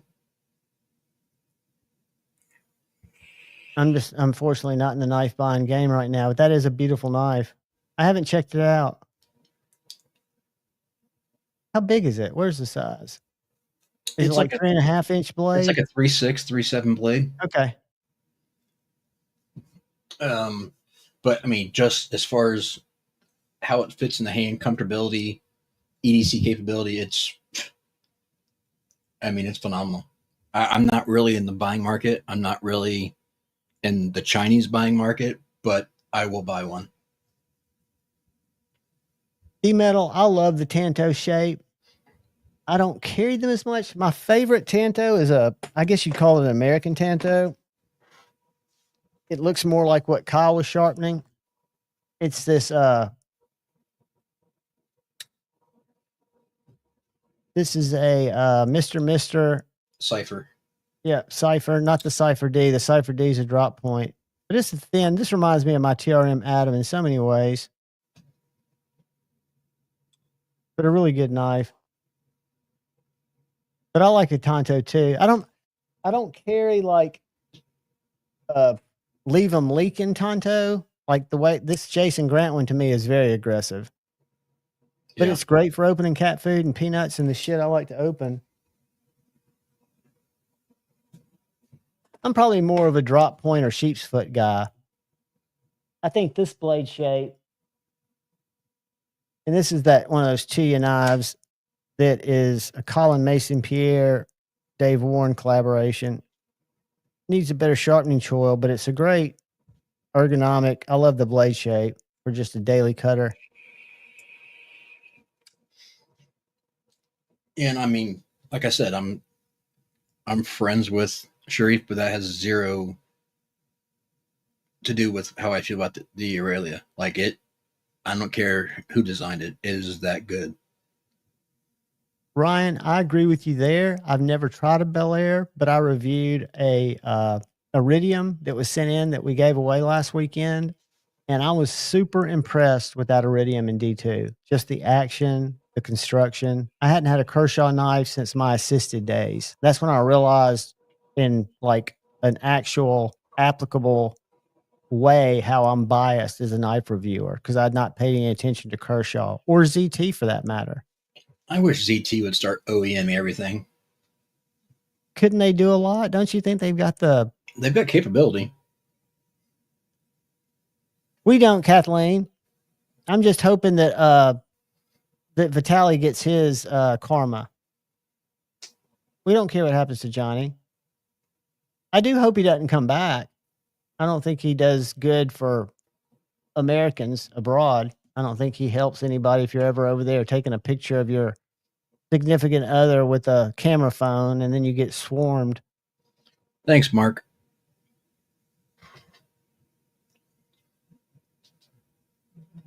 I wonder if they're still doing that, Todd.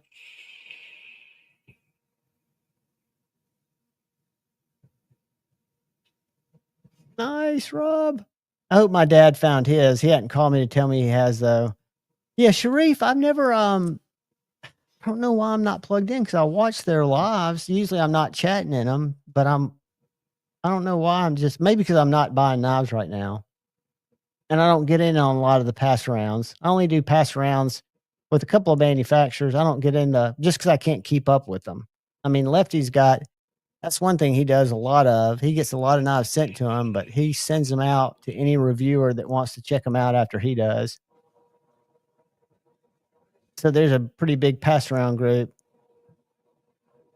that at some point I might need to get into, but I like to just review knives I like. Be Shady. Kershaw is mainly doing their autos in the U.S. They just started from what I've seen. And then with that cleaver, I forget which, I don't know if it's Launch 16, but that's the first Kershaw made launch. ProTech was doing them before that. I did not know that. Well, I just meant as far as them advertising it being USA made, that was what they're mainly doing was the autos. Well, the Bel Air's USA made. Isn't? Yep. Magna Cut USA made, $134. I almost bought one when I had cash about 2 weeks ago. I almost jumped on one because that Iridium, which is $64, is a great knife, and it looks very similar. Hold on, let me go. Kershaw, Bel Air. And I've seen, I think Tri-State did a review on this recently, talking about how good it was. I don't want to go to Amazon and go back. Good for them. I'm glad that was. I'm glad they're doing that. I know that it's an axis or a bar lock, which it seems like everybody's doing now. That's one thing I'd like to see go away. And I know it's a good lock, but they do it in a drop point, or maybe they don't do it in another point. And it's not $199; it's $134 everywhere. Magna Cut, bar lock, Cerakote, but it looks like a nice knife. What's the handle? I think it's aluminum.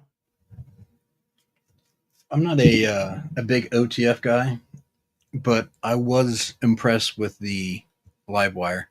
I thought it was a very good OTF for the price point. I would like to try live wire because that's USA made too, right? I believe so. I believe. I don't hold me to that, but I believe so. Rob, I had a base. I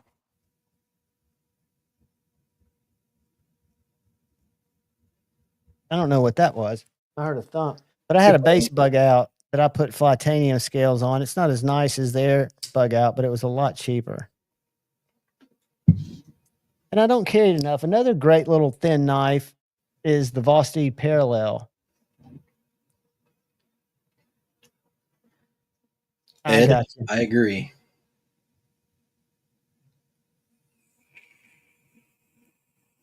Rob, I love my rock scale designs.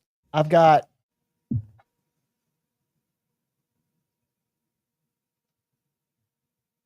on my Benchmade Adamas, I've got some AWTs, and I just ordered a couple of sets to do some scale swaps on a Shaman. Those are aluminum. And that's a show side delete, liner delete. And then I've got a PM3 set or PM2 set coming and an MSI set. I haven't done any scale swaps in quite a while. Rob may know this. I know Met and Boss was either bought out or something relocating. Have you been able, I know you've got some things from them. Have you talked to them recently? Because I was trying to reach out to find what hardware they were going to be offering or suggesting to switch Manix lightweights to Manix scales. And I haven't got a response back, so I was curious. Are you trying to do something custom? Because I know they've got a lot of No, scales so still on Etsy. they've got I have been, Rob. I just reached out to them a couple of weeks ago. They've got a different little deal. Reach out to me if you haven't. No, they were offering suggestions of a hardware replacement that will allow you to use regular scales on a lightweight. That's why I was curious what. So it's as easy as changing the hardware? Yeah, that's according to what. See something here. I didn't know they sold out. Menton Boss, I've got those on one of my bug outs. I love those scales. Yeah, this thing is All full. right. This thing is full on Menton Boss. That's Zerk lanyard filler. Their tie. Their logo looks a little different. Now, what were you screws, right? No, so they don't offer them. But if you go to like a Mannix set of scales. All right.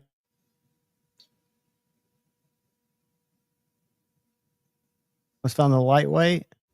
Just doesn't matter. Just any of them, click on one of them. And if you go over to the right side and scroll down, keep going.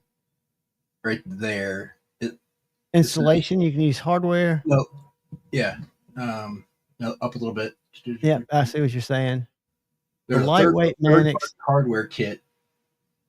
I was trying to figure out which one he's talking about that will allow it to work with. You'll need steel liners. Hold on a second. One thing I'll say about rock scale design is not for the lightweight. You can get rid of those steel liners. I still don't see where it says anything about. All right, go up right there in the second paragraph. Right here? Under compatibility. All right, these skills are designed to the liners. Send me a message and I'll refer you. All right, so you got to message him. I did, and I haven't heard anything. So that's what I was curious if that was going to carry over. But yeah, so according to that, there's a ability to use a third-party hardware set that allows you to run Mannix regular scales on a lightweight. That's sweet. I've never had a lightweight just because I've never. Have you tried to IG him? I've sent an email and also IG. Okay, because they're moving right now. It says they've got a little banner up at the top of their site saying that they're in a facility swap. I did this about a month ago, though. That's Rob, they've got what AWT did for me is the way that they work with creators is give you a code to get a discount. And you can do like 3 sets. But what I haven't talked to them about is I'm not looking for an affiliate link, but if they want to see how well my videos convert traffic, they need some kind of unique URL that they can measure it by. What's up, Cheeto? Cheeto, Bookdito. What is up, brother? I've got something cool coming in from 1931 Leatherworks.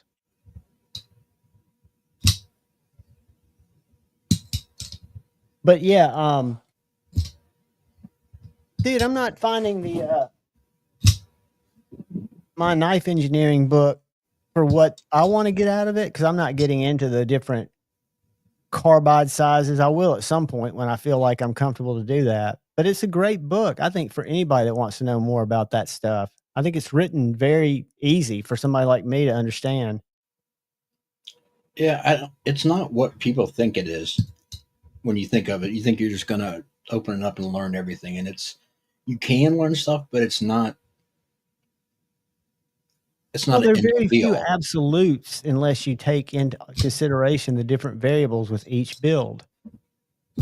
Yeah, I mean, I like the book. I own it. I have it. I've read it. I got it highlighted in certain things. But Paul, I already said hi to you. Shut up. The book itself is not just someone's just not going to read it and be like, oh, I understand this. I know it, everything now. So I know somebody who does. Well, and that's because they're a fool. But hey, somebody just shared a clip from a Chris Reeves. I'm sure El Cap did. I'm sure somebody asked about it, so I'm going to share it. Keep talking, Kyle. Yeah, someone was asking about what clips for Chris Reeve. Is that the That's mem a one? Chris Reeves clip. Is that the mem one that just came out? Because I know someone. Yep, MIM, metal injection molded clip, $40. There was a third party company that was doing those for a while, and I had heard negative reviews about it. I don't know if Chris Reeves ones are better, if they've got it figured out a little bit better or not. But is that like a stamped? I mean, when you say injected molded, that's no, it's a mold. But what are they pouring in it? Steel or titanium? Titanium. Like I said, I've never owned a Chris Reeves, so I don't know how the stock clip is. I'll tell you what I've got coming Monday that I'm very excited about. Is I've got an what is it? MKM? Not Lynch, but they make a clip for the Strider.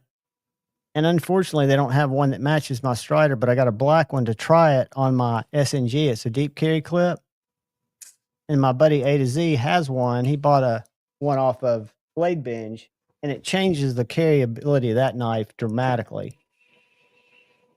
And I thought about it. What's weird is they only sell, because you know how most of the Striders have that tiger stripe back? Yeah. They only sell a black, like a blue, like a gold, and one other color, like a raw. So none of them really match a Strider. Paul Mike needs a hello, Kyle. I already dealt with that. Oh, did you? Okay, I'm high in my head. And MXG, thank you, Ed. That's exactly right. And I've got an interesting set. Those AWT scales, these are actually going on Shane's knife. I'm waiting for him to send it to me. I'm going to put those on for him and video it. But I've got some powder blue PM2 scales coming for my last PM2. The other two, Rob, have rock scales on them. Yeah, I wish more people would sell Medford clips for specifically for the Mini Marauder, Slim Midi. Where do I? All right. Misplaced my vape. Todd, you're talking about the Magpul one. I've not heard. I know someone, it was MC or someone put out a review. I saw it scroll through the feed the other day, but I didn't watch the video. But on the Magpul knife? Yeah, that was. Oh, I've got some drama on that. It was a Blade HQ exclusive. Drama. Working with a collaborator and then walked off with the design.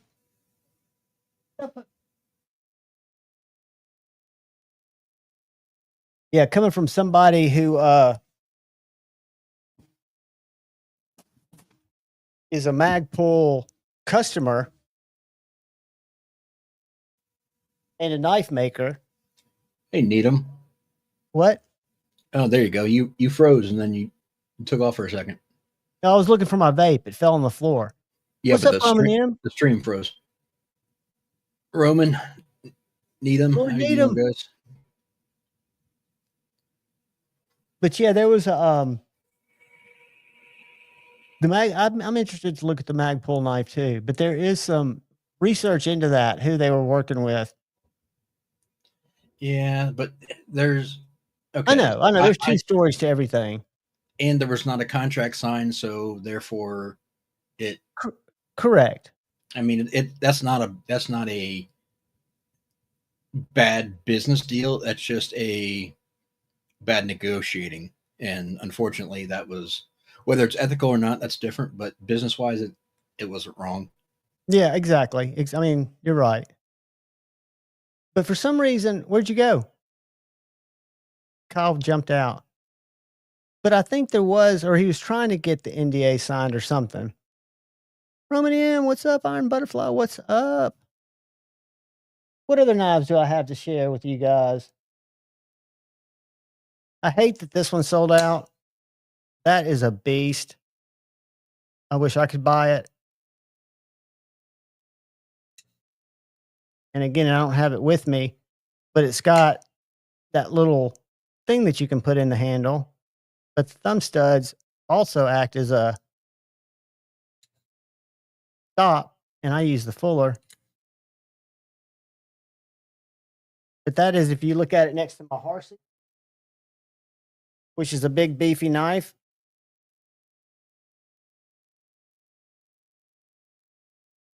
It's bigger than the Harsey. But I love seeing stuff like that. Stuff that comes in that's unique, that's big, overbuilt.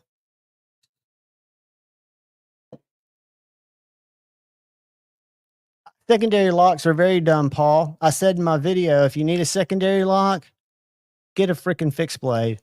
I agree, 1931 Leatherworks. I even dumped my link. I don't know if y'all are familiar with Driver Defense Knives.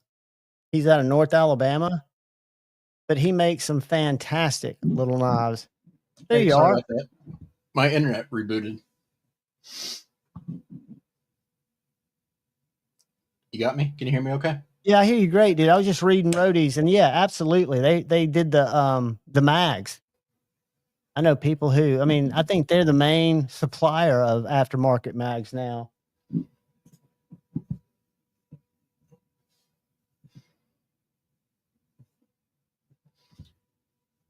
Did they sell out quick? I did not get one.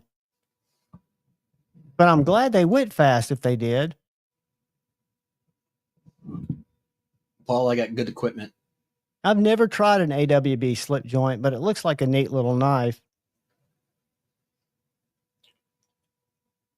Crazy Roach, what's up? Congrats. Crazy Roach, stop by tomorrow at 11, dude, if you can. We get real low numbers in there. It works out for you guys.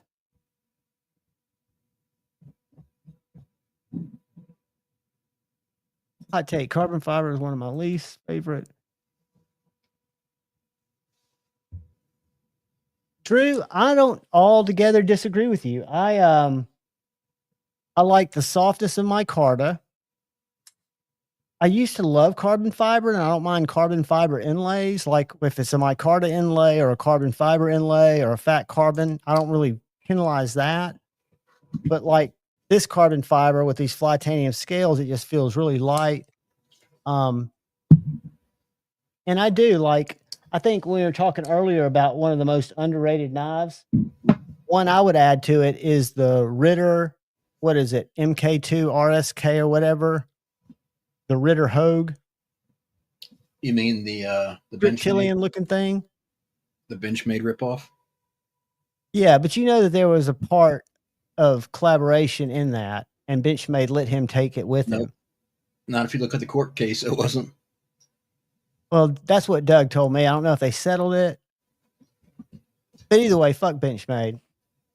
And I'm not a big fan of Doug either, so I just like the knife better. If I've got both, and maybe it's because he stole the design if he did, but he made a better knife with better G10, better standard blade steel, much better lock bar, or much better little mini liners. It's just a night and day different knife. Paul, I agree, but carbo tie and any of those variations, whether it be what's the other one, the carbo quartz, that stuff is so expensive. But it definitely does look better, but it's so expensive.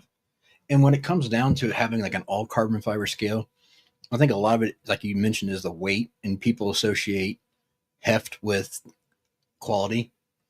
And isn't carbon fiber pretty much as structurally strong? Yeah, carbon fiber is used in aeroplane monocockpits and car high-end race car cockpits. I mean, but I know that exactly what you're saying, because this knife is Knife Center exclusive. So this is just a carbon fiber show side and a titanium back. And I would much rather it be in raw titanium. It just doesn't feel is quality, even though I'm sure it is. I have held them, and I think it's a little different too. I like the Ritter. I was talking full size. Sorry, my apologies. So did you see what Lynch Northwest just brought to that show up in the Northwest? Their latest offering? The Fixie? Dude. Look at that. I like it. CPM 154, they're going to do a Magna Cut, but it does look like a good little shape. I don't know why they're switching to 154. That's what this first run was. I thought they said that they were going to 154, and originally it was Magna Cut. Well, it says we have less than a dozen of these Sparrows in 154. Maybe they do have small run. Okay, along with our first Magna Cut run. So you're right. They did Magna Cut at the same time. They just did a few of the 154. I don't know if the price is different, and I haven't seen a price on either of them. 7.5, that's a little larger than I like. Not hugely, but they don't give any idea of if it's 200, 300, 500, do they? I don't know. I think I like the little leather sheath. Let's do this. If they're just launching it, I doubt they. Yeah, I don't think they're even available yet. No. No, they weren't going to be available, but maybe they've got a price on it. Facebook. Give me a break. I like the fact what Casey's doing, and he seems to be very good people as far as how they run their business. So, hey, MPG EDC, welcome, young lady. He is a what's up, Meredith? Super kind guy, very busy. I've communicated with him a couple of times, and just because I'm the one that reached out to him and said, "Hey, dude, if you're ever looking to make clips, the Medford Slim Midi, Bedford Mini Marauder, and Infraction all use the same clip. I would send you mine to template it. I would love to have better clips." He goes, "Dude, that's a great idea if I ever had the time." $350 to $375 at the show. And I guess they're USA made. Knives are Life. I don't know. I mean, it's hard to say. What price range? Do you know what Steve Kalari's price range is? And I'm not rating them as a pinnacle. I'm just curious. Are they in the 2 to 3 or 3 to 5 or for an EDC knife? I should say, not a chef's knife. I don't 100% know, but I think it's 3 to 4 range. Yeah, I forget. I didn't see what that drop on blade binge was. How much those guys were. I'm not 100% sure, honestly, but I think that's the range. That sounds about right. Yeah, that's why I really like the Axial Knives Alpine. Their little fixed blade in Magna Cut. It's thinner, so it's more of a EDC slicer. But that thing was, I want to say $249 in G10, $269 with titanium handles. Yeah. And then now it's a little bit more, but Big Idea Company did the Lookout and did some American made ones. I think they were right at $3. I mean, personal preference, I know I'm biased, but I'd still take a Thug for under $3. Oh, absolutely. I've never held a Thug, but it looks like a fantastic knife. That is Kyle Coonley. Kyle Coonley, Klingenwek Sharpening. He is my co-hanger. He, if you have any questions about blade steels, sharpening techniques, issues you're running into sharpening, Kyle Coonley is the man. Meredith, you'd know that if you're ever here on a Friday. Meredith's busy. She doesn't have time to jump in live streams. The Thugs, I don't think I've heard anyone say anything that wasn't positive about a Thug. I've got a little joke wolf coming because I want to do a video on it. I think that'll be interesting. You know, the new EDC Fixies of Bark River. Yeah. I haven't seen if the price is going to change or if it's going to be around the same price. Let me check something. Ryan, which one did you get? I'm not sure if I remember which one you got, Ryan. Which one? What? Let me see. He said the Thug he got from. I don't know which Thug he got from Shane. For sure, it's got your edge on it. I don't know because he did. Congratulations on your first Fixie, Ryan. I got my first Fixie 2 years ago, and I have not stopped. I hope you do better than me. The Vampire EDC Fixie is $234. What's up, Palmy? So that's the exact same price as the overseas one. Exclusively at Blade HQ. S90V. You're Made in sure China. Made in China. What knife you talking about? I thought this one was made in USA. Which knife are you talking about? You're not sharing. I'm sharing now. I'm sorry. I was just looking on my own. The Vampire, the next Fixie. Was it a different one? From who? From Jack Wolf. He's doing a run with was it White. White, okay. But do we know which knife? It's not this one. I don't know. I thought it was this one. I thought it was his most recent, but this one's from China. So it's Vampire Hunter. I think this might be it. See what this. They had said it was going to be at 350, I thought. LT Right Knives. It's actually $349. Yeah, LT, that's what. Okay. Yeah, $349 down to $299 in Rich Light. Okay. And it looks like it's a little longer. Let's see. 7.6 inches. Yeah, so it's longer. But hey, credit where credit's due. I think it's good that he MagnaCut, full flat, leather by Taylor Cortez. That's in the USA made sheep. Discreet carry concepts, my favorite little clips. Yeah, that's the one that they was doing with LT Wright that was going to be 100% USA made. Yeah, Kathleen, that's what we were just looking at. That's the kudos to him for that. Huh? Said kudos to him for that. Yeah, absolutely. Absolutely. I think that's awesome. And hopefully it'll sell well for them and it'll be something that they want to do more with. You're the ones that said LTs on the whole have been kind of running their stuff soft. I've got the one, which was the best value I've gotten in MagnaCut. It was a little $95 knife, tiny. This one, it says 62 to 64 HRC. It'll be interesting. But that's it, Kathleen. I hope they get better, but they didn't have a good track record originally. But who knows? A lot of people didn't. So, yeah, I think in listening to Shane, it's just like them being willing to change their comfort zone because they can do it higher. Right. It's cheaper than his Chinese OEM knives. I think, if I'm not mistaken, the first one was in the 250s, wasn't it? Let me go back. Hold on. Which one? The Midnight EDC, the first one. It was 250 or 247 or something like that. Yeah, it was right under 250. Because originally Shane was going to do them for $247 with the $100 made in the USA rebate. Yeah, 234. 234. It was a nice little knife. I mean, I thought it was kind of cool when I first checked it out. No doubt 1931 Leatherworks. And I've learned in my fixed blade obsession that they don't give you a cost break on the size of the knife.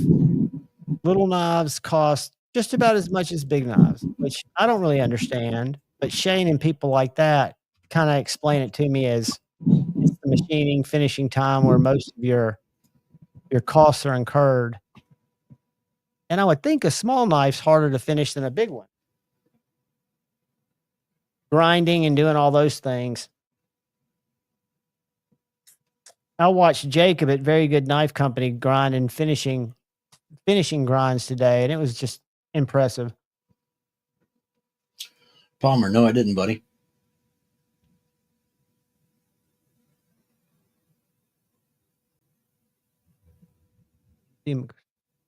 Driving upside down. Wow. What's going on right now? What race is that? Is that a race, Kyle? I'm not 100% sure what he's talking about. That's why I asked. I said I hadn't seen it. Paul, I've got two bigger than I can carry in a pocket fixed blades. I've got my TRM, and then this olive's bigger than I could put in a pocket. But everything else I've got is probably 8 inches, 7.5 inches is probably the longest. But I'm not using them as camp knives. I've also got a K-bar kukri, which is probably the best camp knife out there.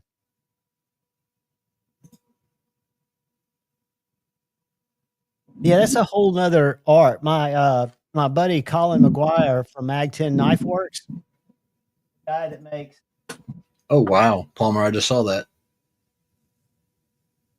The guy that makes these EDWs, he forges all his own steel. And Thank you, Meredith. He does his own Damascus too.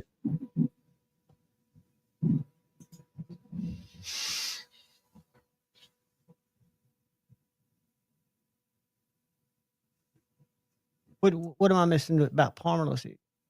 He sent me a picture of the or a post of that car he was talking about. That's wild. Did y'all hear about that helicopter crash today or yesterday? Yes. Did you hear about what they determined was the cause, which is really scary? I think it's too early to tell. I mean, but the way it fell, what they're thinking is, I didn't know that those front rotors flexed forward. You know, they have a little bit of ability to flex forward and backwards.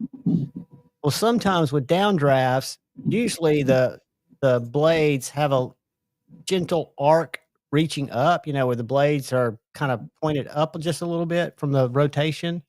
Sometimes downdrafts will make them go the other way. And they showed some slow motion, like on an animation, where depending on if the pilot overcorrected because of an updraft, it could have, in rare cases, driven that rotor into the tail section, dislodging it, which is when you see it collapsing into the river, it's coming down, you know, without a tail, and the rotors are coming down separately. It's tragic. Yeah. But and there was another one in Florida today, a small plane. What's the deal with gravity?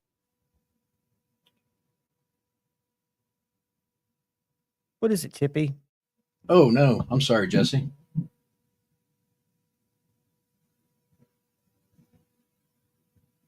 Oh, Jesse, dude.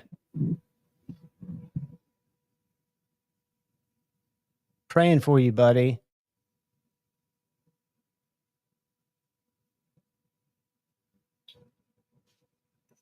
Hope all goes well, buddy. Yeah, no doubt, dude. I mean, scary times right now out there on the streets for sure. Jesse, is she conscious? Praying, buddy. Sending positive vibes.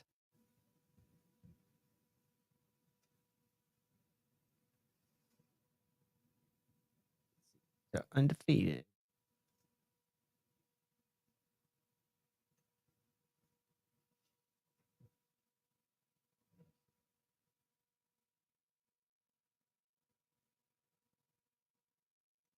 Yeah, dude, that's just nerve-wracking. That's scary.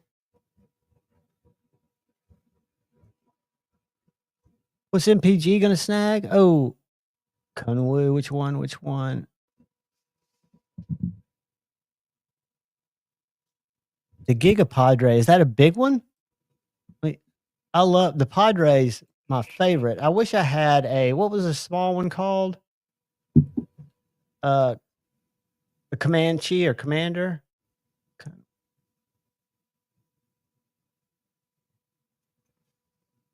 I know Kung Wu's got some historical questionability, but they seem to make a good. I'm sorry, go ahead. Go ahead. No, I was just saying they seem to, in my opinion, make a very good knife, except for their bar locks. I do not like them. What were you going to say, buddy? They were a clone company, right?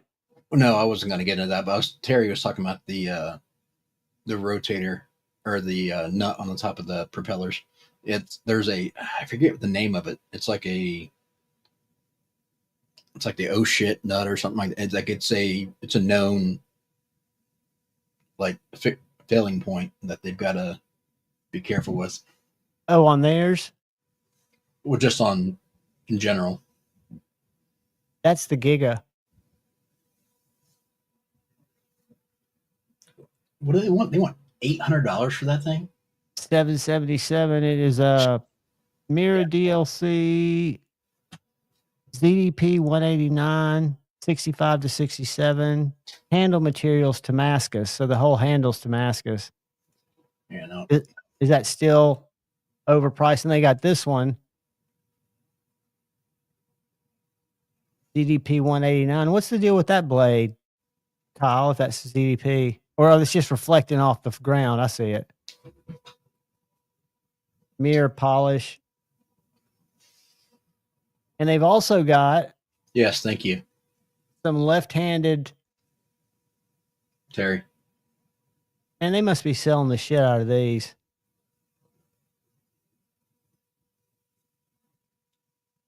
Because they sold the first batch of... They hit the market at $469. Now they're from $385 to $405. That seems high. I've heard it's a good knife. I saw one video. I didn't click on it because I don't watch a lot of knife videos. In case I... Yeah, Gravity is undefeated. But... What's up, Crispy? Crispy Critter. That's my man right there. What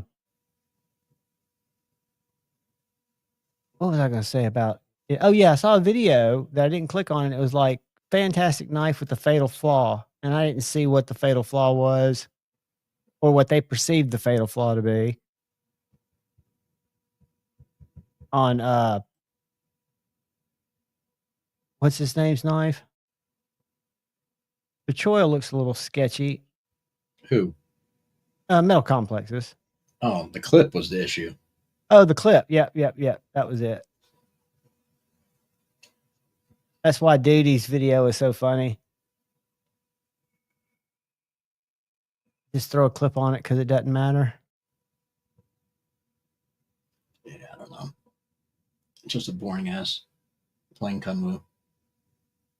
Yeah, that's the other thing that, again, if I could come up with a way to, it's kind of hard to talk about what I've learned in my knife journey without trying to sound like I'm preaching to other people on how to take theirs. But I've made more than a 180. I've made like a 260. Turn around, turn back around, keep turning. I've not watched a lot of reviews on it. Some people liked it, but I don't see anything interesting about it, and definitely don't like the individual. So, Drew, I don't think so. Kyle, aren't Nordspens marked inside the scales? I don't know. I've never taken one apart. If you have a COA from it, then it shouldn't matter. Yeah, it looks like a very nice. I would think if MC was going to design a knife, he would want to design one that he really liked for him to put his name on it. And I know he's handled as many knives probably as a lot of people. Maybe not for the same amount of time, but he's experienced maybe a lot of knives.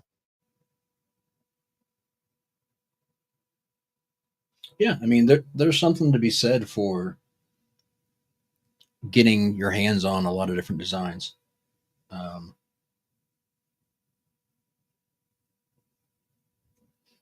Yeah, but still, I mean, I think you have to have a, I don't know if I was telling y'all last week, but when Jason didn't come on, that dude, every morning when he has his coffee, he draws a folder.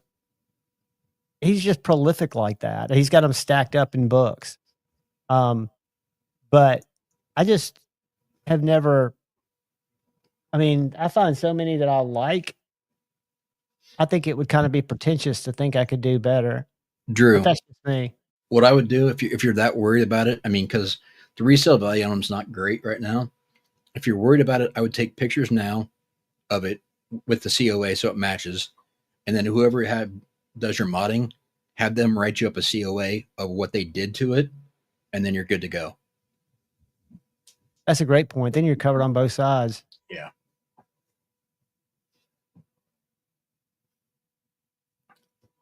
Covered on both sides. Yeah, I think that would be the easiest. But yeah, they're going for you can pick one up $500 to $600 all day long. So I mean, I wouldn't worry about it getting diminished as far as that goes. But if you were truly worried, then I would say do what I mentioned, and you should be okay. I've got ideas on fixed blades, but not folders. I mean, there's so many different folders that I like. MPG EDC. This is my first Kunwu. This is the Tau X. This is a top flipper, which I typically hate. It's also got a regular flipper. But it's just, to me, it was just a very refined knife. And then I picked up the Pulsar, and I really don't like, well, no, I take that back. I picked up the Tau X, which is night and day different than my frame lock Tau. Zero it's detent. Just got a very weak detent. Well, there's no detent technically, but it's at all. Well, I mean, by a bar lock, you don't have necessarily detent, but they are extremely weak. But it is very smooth, and a lot of people like to fling open a bar lock. You know, it's not always about detent for the majority of people, I would guess. Hang on one second. Paul, Kathleen had a question for you about the putting thumb studs on the Gracioso. I know you've got stuff in, but if you want to do that for her, go ahead and do that for her, and I'll cover it.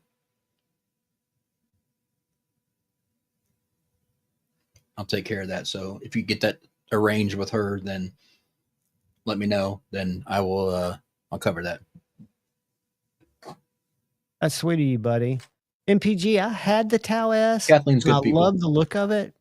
I did sell it because it was so thick. It would make for a great regrind, but it's very thick behind the edge. All right. I'll say.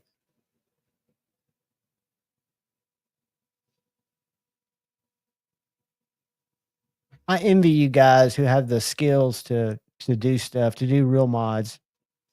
What I call real mods. I can do a scale swap and bearing upgrades and put on a clip, but that's about it. Kathleen, does that sound like what you're looking for, sweetie? I don't know if you can see what Paul's saying he can do.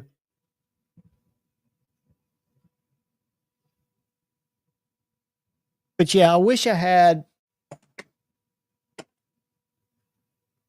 actually liked the action of the Padre better than my Evo. I think this is probably has one of the best detents in the game, but I wish I had the smaller one.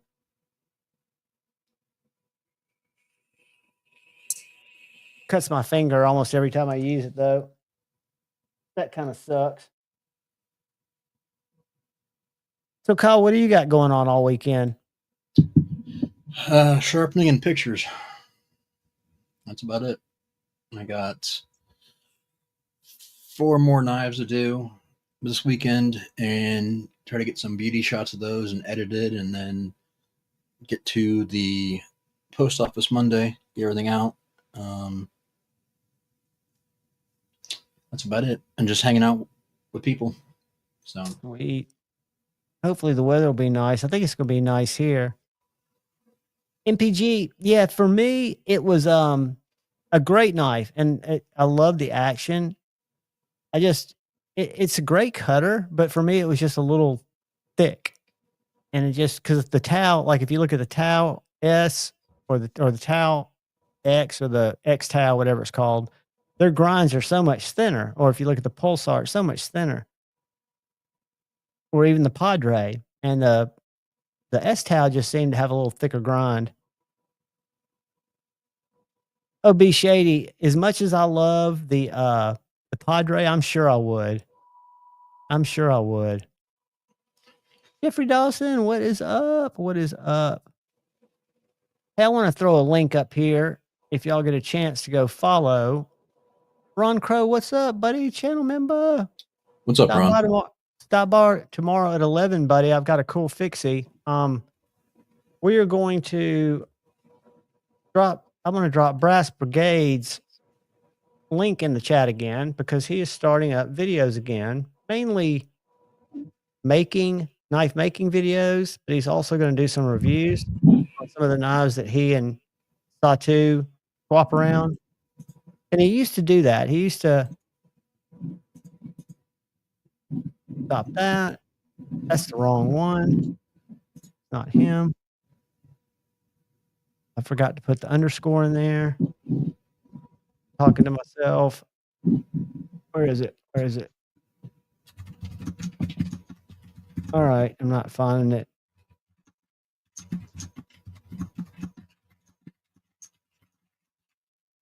Brass Brigade review. Let's see if that's it.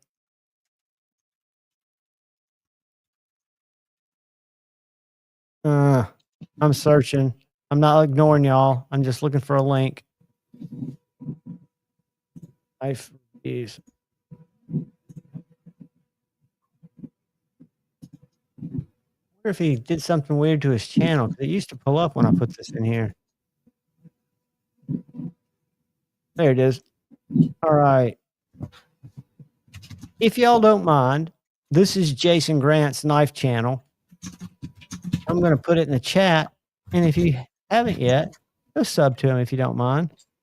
He's going to be putting out some more content. You might not see a lot there yet. But give him some love. Give him some love. One thing I thought we could do, I haven't done it in a while we wait here. Kyle, unless you've got something. No, sorry. I'm just looking at something in the background. Give me a minute. Go ahead. I was going to see what's coming in to DLT.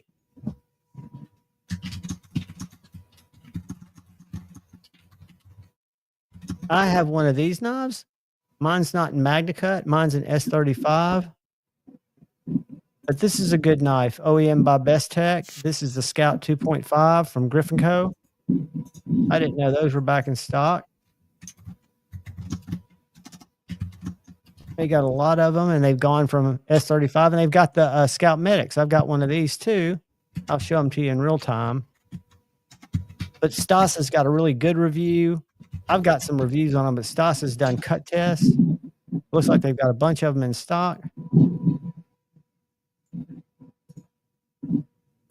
I just like to see what is coming new, right? That is an ugly Archer for $779. Look at that, Kyle.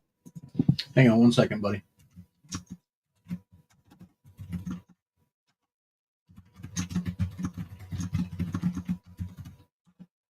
MagnaCut titanium with a micarta inlay.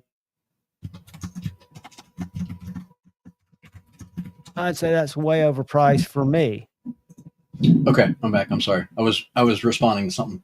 Look at that Archer. I don't see it. Oh, I'm not sharing it. That's why. Here, look at the price on it. It's one of the tactile turns that I reviewed, and I thought it felt very sharp on the handle. Oh yeah, that's. I'm not a fan of the design, and I think that's ridiculously overpriced. Yeah, I mean, it seems very, very high for what it is. But DLT and River's Edge Cutlery are probably my favorites. Blade HQ's got the most, but they've gotten so big. Meredith, when you send my bread. What's that, buddy? I said, I told Meredith, I said, when is she sending me my bread? And I'm not crazy about Finch coming out with button locks. I used to collect Finches. I've still got about 10 of them. All of them are those bolster frame locks, with the exception of a couple. But so DLT's got a bunch of Microtechs, bunch of Heretics, tactile turns. Let's go to River's Edge Cutlery real quick, just for fun. They've got coming in. I don't look at the future stuff. I just look at what's come in.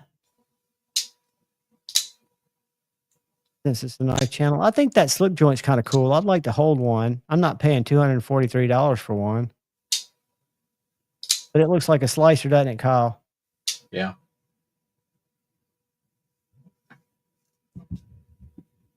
What do we got here? Let's go shop new real quick. Meredith, hit me up. We'll figure it out. What's a John Viedwalt custom slip joint? I've never heard of them. These are South African. Dawson, I don't think that is nearly the machine hours that would make that offset the price. What are y'all talking about? I'm gonna get out of here because I'm not seeing anything super. TRM started to come out with their contoured scales. Drew, it's just my voice.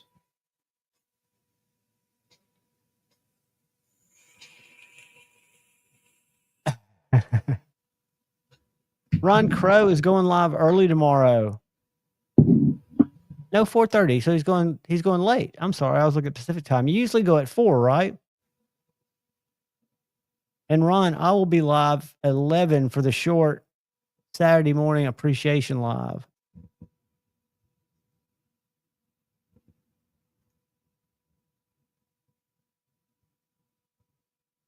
The NAND is pretty cool. I was not a fan of a lot of the new releases from Spyderco. I like the classics. I don't mind innovation. I just don't like what they did. Like the whole is the Gerber paraframe knockoff that they did. Yeah, that one's really expensive too, isn't it? That titanium one that's got very little frame. Yeah, I don't know. Just not been thrilled with offerings they've had recently. Are they still, I mean, I guess, killing it on heat treats, I would guess? I mean, they do good for mass produced. They're still probably the industry standard for mass produced. Like well over Benchmade. On certain ones, yeah. But, I mean, they're not offering a ton of options either. So Benchmade's not? I don't think so. I mean, they're not. They're not. That's what I was thinking. Because I was thinking Spyderco offers tons. Yeah, I was thinking. I mean, Benchmade's probably 3 or 4 steels. Yeah. Well, M4, S30, S90, 20CV. They might have a couple more. That's all I can think of, and a couple of those are special collabs. I was waiting up to watch the Honey Bucket last night and fell asleep on the couch. Missed that. What channel said Faction on tonight? Terry, I 100% agree. That would be amazing, but I'd rather have it in the Bodacious than I would the Shaman with a different steel. Like if you did the ball lock in a Bodacious and Rex 45, that would be killer. Do you like Rex 45 better than Rex 121? It's different, but I mean, they're both good carbon steels. Meredith, I thought my subscription covered that. The Rex 45 is just a great all-around steel. Rex 121 is still cool. It's going to last forever, but. And that's weird. Said Stevie or Shane told me that he could never find Mattisfaction, that he thought he was shadow banned. Dude, I just couldn't find him. I had to go to Mattisfaction knife reviews and click on a short. He would not pull up in my search. He's on mine. It's on Maddie's channel tonight. Yeah, I'm looking at it now. I'm seeing how long. 12:15. 46 minutes. All right. Coolio. The Bodacious is great. I still think for me, I prefer the Shaman, but the Bodacious has the choil kind of integrated into the handle. It's thinner, right around the same length. And the one I tried had original goat scales on it. But I think the Shaman's such a winner. The Bodacious is a winner just by comparison. I like the feel of the Bodacious in hand better, and I like the choil area better. But I just want something other than S30. That's all it's in right now, right? Correct. That's what they released it in, but I'd rather see it in something else. He probably did. Yeah, I've sharpened his Heathen model before. He's buying the one that he had to reprofile. Oh, yeah. Yeah, I'm sure when that gets done, I'll sharpen it for you. He sends me all the new ones that aren't local. Rob, those are the scales. I was wrong. That's the one I reviewed. My buddy A to Z. Did you sell one on Blade Binge? Because I think he might have bought yours. If you sold one, I'll show you the one I've reviewed. It was my buddy's, but it had Lynch scales on it, a Lynch clip.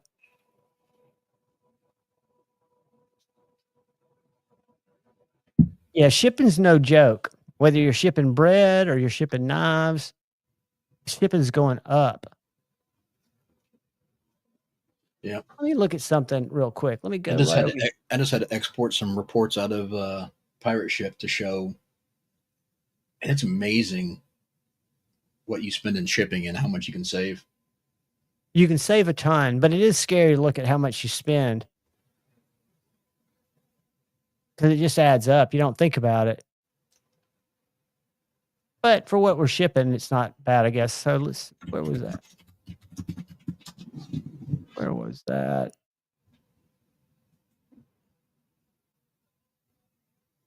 That damn bodacious. Here it is. I'm curious if this is your knife. He said no. He kept his. Oh, he still got his? Yeah. All right, let me see these scales. I think these are Lynch's. Tell me if these are Lynch scales. I'm almost sure they are. Terry, you might not like it then because the bodacious is thinner. It's thinner, and I mean, there's nothing, I can't say anything wrong with it. It's a very nice knife. That's the Lynch clip and Lynch scales. Yeah.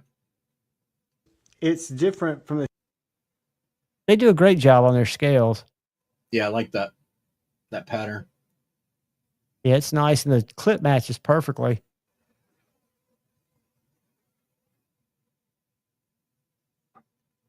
What is it? That's exactly what I was going to ask. We'll pull it up and look at it.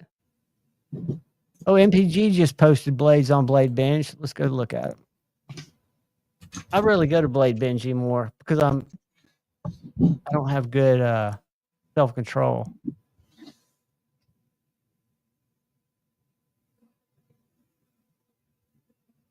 We could do 30 minutes of Cutlery Shop live. That would be solo because I'd leave. I'm kidding. I'm not. Mini Tempest. I love that knife. I traded that with Brother Paul. Now, that's not a bad price. The user says excellent condition, but I can see a scuff on it from here. No, that's just a Microtech. A little bigger. I don't need it. Are we scrolling this, Lynch? Huh? I'm looking for MPGs. MPG, what's your name on there? What's your you go by? What do you go by, MPG? Is it MPG? I was going to show off your knives. 3C Moyer. Holt Haptic S90V for $1,000. Seems pretty high. A Ronin for $497. If y'all want a Ronin, I'll sell you one for much less. On Blade Binge, I'm on there, MPG, but what do you have them listed under?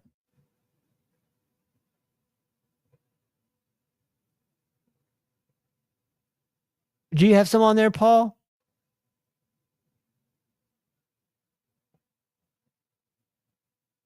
I think it's in line with the other Spydercos. Same name. Okay, let's go. Go. Let's see if we're still sharing. All right, let's scroll. They want how much for that Ronin? $497, but it's got a alleged something special clip. Who cares? I mean, I don't. The odds for 1,200 have gone up. I should have bought one when I had the cash and it was out there, but I bought the Lamia instead, and I don't regret it. I wouldn't. All right, where's Paul Mike? Paul got for sale. Can I search by username on here? I don't know. Try it.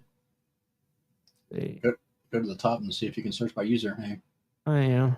Or look up just Fair and Forged Stinger. Is that what it is? Yeah, that's what he was selling. That's a great knife. My buddy A to Z just got a custom Fair and Forged that looks like the Stinger. I don't know what it's called, but he bought it off of here.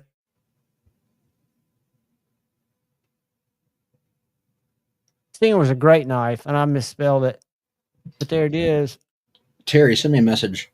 I got a little bit of info, and I don't have hands-on with it, but I got a little bit. That's a tie frame lock, isn't it? Yeah. That's a great price. A great EDC knife for $99. Well, he said 80 in the chat. Oh yeah, and just you buy it directly from him. Guys, check this knife out. I've owned one. Went to one of you guys, and it is a great knife. I had the G10 Stinger, and then I had the frame lock Stinger. It's probably my favorite Fair and Forged design. It looks cherry. Excellent. Yep. I'm going to drop a link in the chat. And if any of y'all want to go look at it and not search for it.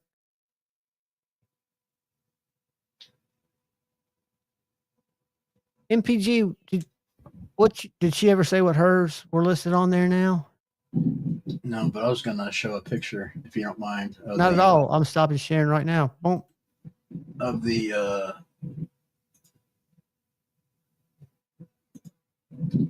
Oz I just finished up. You're welcome, Paul. That's a great knife. Oh, dude. What did you do? The Anno? No, that was the that's that one that with the Brian blade finish, and I just sharpened that one. What's the pattern they call that? I've never seen that pattern. That's his radio, I believe. Would you sharpen at what degree? 20 on that one. Looks great, dude. Yeah. I mean, your edges are so freaking clean.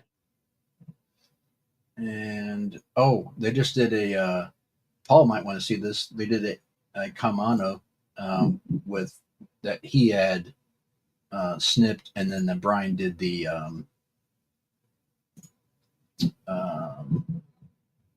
blade finish on. Are you going to show it? Yeah, I'm grabbing it right now. There we go.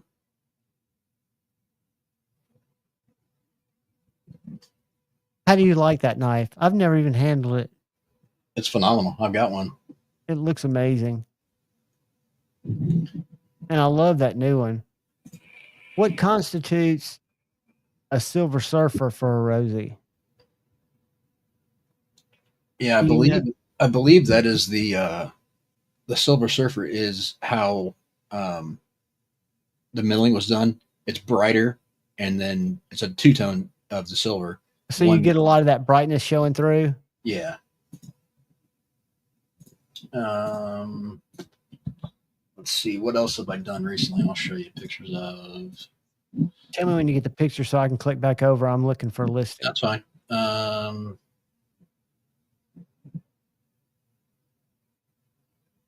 That one and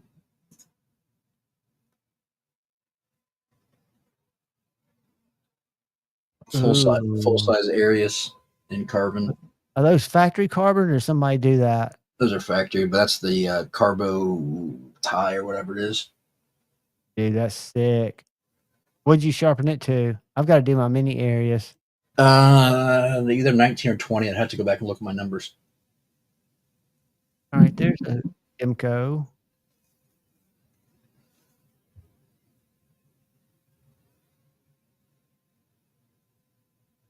Imco, enter.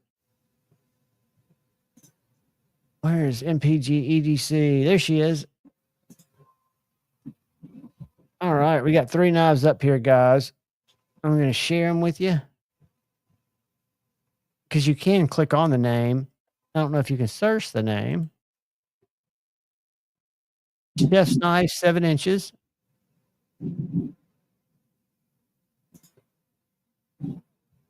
Which is gorgeous. USA. $200 for that. And talk to MPG here. And here's a Demco 20.5 for 140 with scales of those. Aluminum scales. I've got 3 of those, the old schools, and here's a Freak. And let me show y'all something. This Freak, I've got one of these in M4. Great big full-size knife. I never loved the handles personally, but I was on AWT the other day. Let me show you something.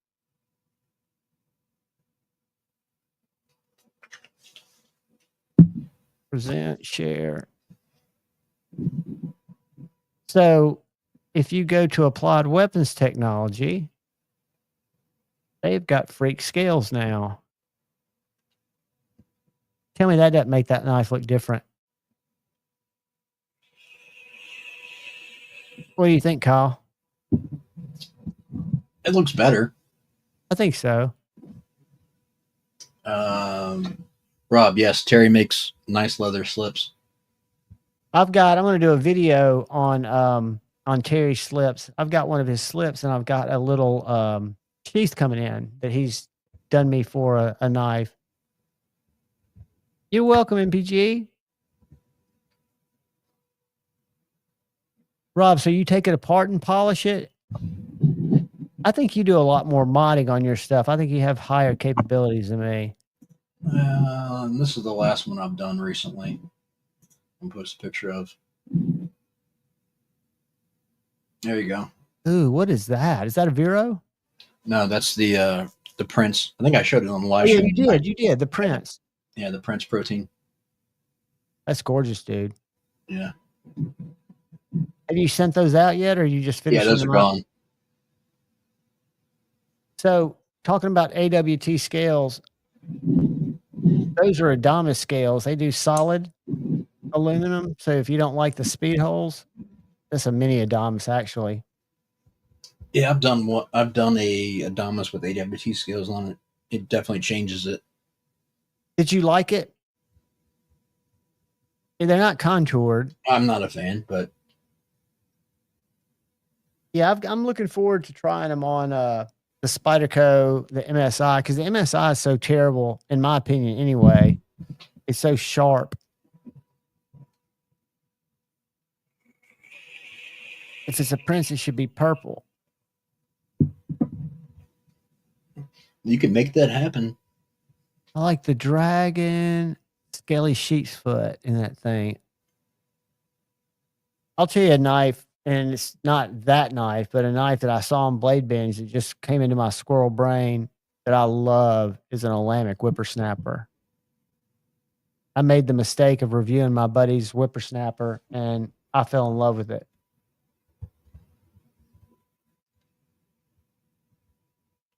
Kyle, are you a fan of Olamic? They make some interesting things. I'm not a fan of the whippersnapper, but I think I can't remember the 247 and the Rainmaker. Oh yeah, Rainmaker's that big one, right? Yeah, Rainmaker's large. Yeah, I think Therapeutic Edge showed one today. I'll pull it up and you can tell me if that's it. Sailor, I've got these in. These are weathered red shaman scales for my buddy Shane's shaman. And if he doesn't send it to me, I'm going to put purple carbon fiber on his, and I'm going to put these on mine. What's up, Ryan?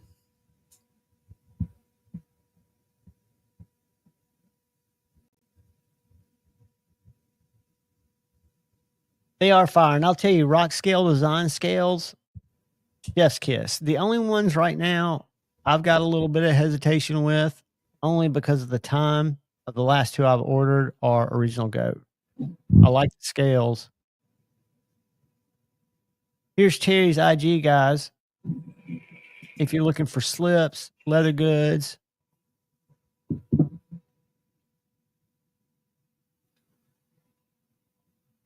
But they are good. They're light. I like the Cerakote. What's up, MLK Ranger? Good to see you, brother. We're just hanging out till we head over to said faction. But the greatest scales I think I bought for a knife were these rock scale designs for the Manix 2. And it's not because of the scales, even though they're awesome. It's because they were liner delete. And if y'all know, the Manix 2's got those nice working scales that have jimping all around them. This is now a perfect city slicker knife. And on Shane Shaman, it's got a scale delete. Yeah, I just worked on that one. On Shane Shaman? Yeah. What were you doing to it, trying to straighten it up? I sharpened it, cleaned it, and polished the washers on it for him. Awesome. Jeffrey, on the Manix 2, it is great. I agree. It makes the Manix 2 so much better. I kept my original scales and my original liners, but I do not miss them on my hand. Not at all. I guess Jason's not going to be able to pop in. He does. He's got I think about a 9-year-old daughter. They're a threesome there, 3 family. And I think he gets busy because it's only like 8:46 there. Ellis, I put new scales and ball cage and everything else and sharpened his. Well, I actually didn't sharpen that one. I already had on his Manix. So, Kyle, just ballpark, if you're going to sharpen a Spyderco, because I'm thinking a PM2 and a Manix are about the same, you go a lot lower on your angle, right? Because they're probably lower from the factory. Yeah, they're 15 to 17 range. And you'd be safer going 17 because you could always take more off, right? Yeah, it just depends on the model. But yeah, 17 is pretty standard. You can actually go a little bit lower. And it depends on how they're grinding them. So I think all of mine are flats. Well, no, they're not either. Got the Tonto that's different. That would probably be higher, I'm guessing, right? Because it's thinner. Or the Smock would probably be a higher angle because it's so hollow and thin. a little bit, not by a lot though. They traditionally keep them pretty similar. Is there a go-to place to get? I know, like some, like TKL says, what they sharpen theirs at. Is there any? Do most manufacturers put their factory angle on there, or is it just about finding it? It's just finding it. Yeah, because they're probably not consistent coming out of the factory. They don't take the time to publish that. Yeah, it would be helpful. That way, they're not locked into something. True, because it can vary from day to day, and it depends who's doing it too. This is a great knife, but man, they should only offer this with milled scales. The Mordax. I don't like it with the slick scales, but with the milled scales make a big difference on this knife.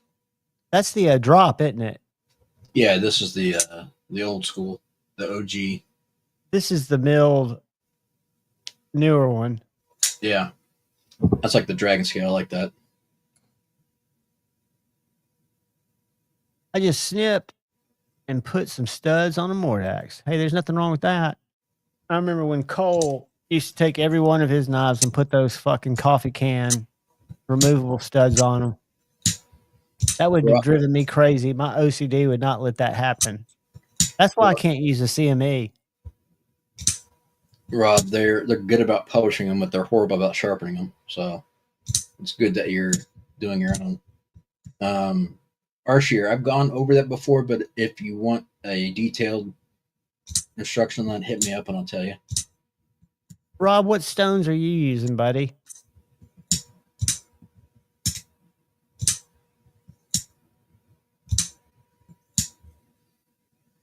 What are you flipping there, dude? This is that Mordax. It's such a fidgety knife.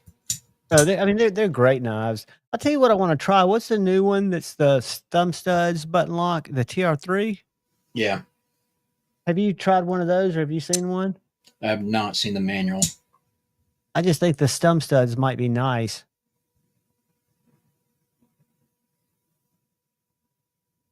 I like the Mordex design a lot. It's I do unfortunate. too. And I'm an old schooler. I like my Malibu, and my buddy A to Z has a Malibu Warncliffe. I'm trying to get him to trade with me, and I never liked that blade design until I reviewed his. It's a lot slicier. KME and the glass plate. Gotcha.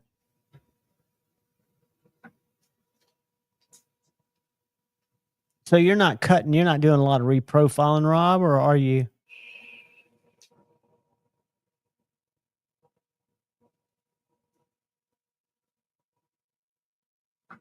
I think I'm just going to have to sharpen more and find out, because I can't imagine, there's nothing makes sense on why I'm getting that little bit of discoloration on the blades above the bevel, because I clean it almost between every swipe now. I'm so self-conscious.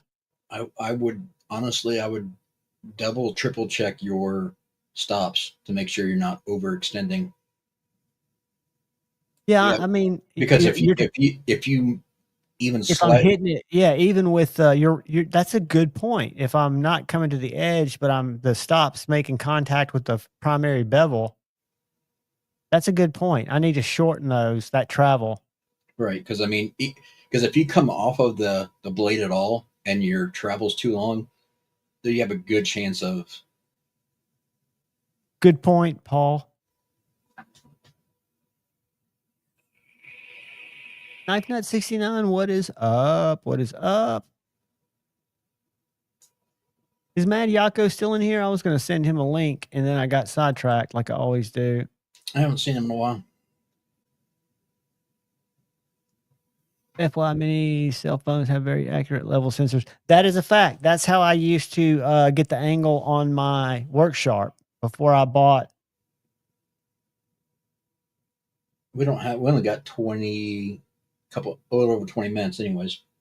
Okay. I do dry sharpen, Paulie.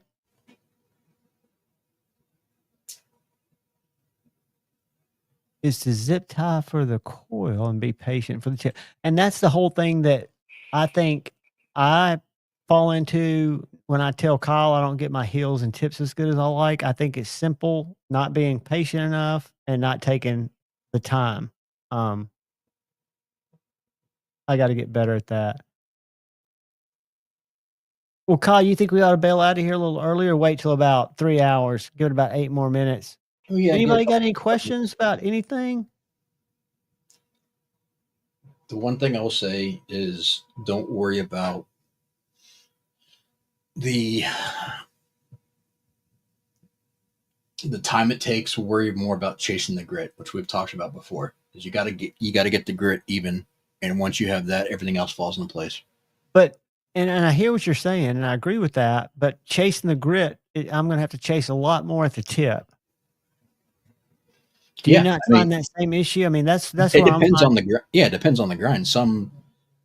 Typically it's easier to get the belly of the knife because it's directly in front and it's ground thinner than the other spots. Wherever it's ground thickest is going to take the longest. Right, that makes sense because you're taking away more steel. Yeah, I mean that is 100% the issue is how thick the grind is and where it's at. That's a great axis finder or angle finder. I did a review on it. Before that, I had one from Gritomatic that would only allow me to get it on one axis.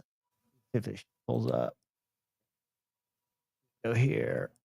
This is the one I had before, and if you want it, I'll send it to you.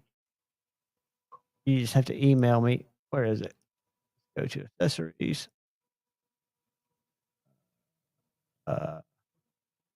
Control tools. Where's the search? Where's Gritomatic search? The very top, right? Where it says search. Oh, duh.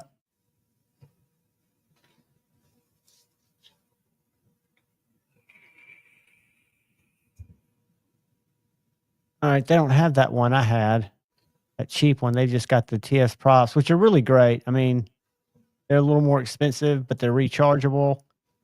You can put them and use them on different machines depending on if it's your base that adjusts or if it's your arm that adjusts. Later Meredith, later LCAP. Rob's got a question for you. I do both. Depends on what I'm trying to accomplish. That's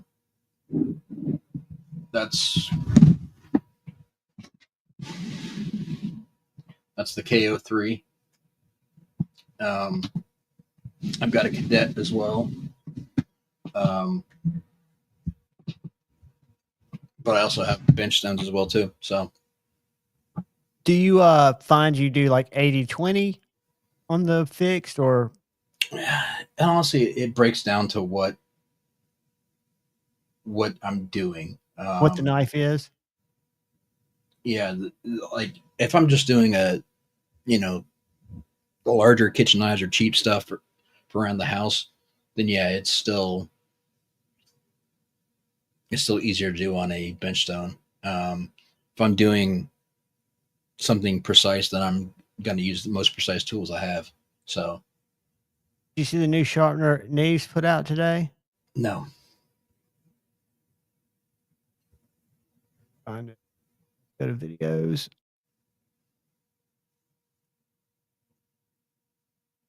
It's a banger, dude. What is it? It's a name. Today.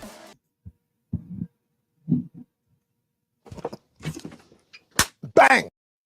Where I do it just like I do on the stone sharpening. I just feel more comfortable this way, and then I turn it back towards me and pull towards me when doing the easy. But you always want to use lighter pressure when removing faster, so if you're going to do any damages, it'll also damage much faster. But once you have I know that doesn't seem very Jaredy, does it? Yeah, I'm not gonna comment. I'm kidding. Dawson, that is 100% correct. I think I could do a good job if I had the right stones and the patience. And I would one day like to learn it, but I just don't. I've got too many other things that my hand's in right now. Rob, you can definitely clean those. But what Paul had mentioned before, yeah, I wouldn't use an oxide like the white or the green. I would go gunny juice or stroppy stuff. They just work better. I've just started with the stroppy stuff. I really like the gunny juice. I think the stroppy stuff's fine. But for cleaning your strops, Rob, what would you use? Kyle, I've heard some people say sandpaper. Some people say use a mineral oil or some kind of oil to take it off. Let me grab it for you.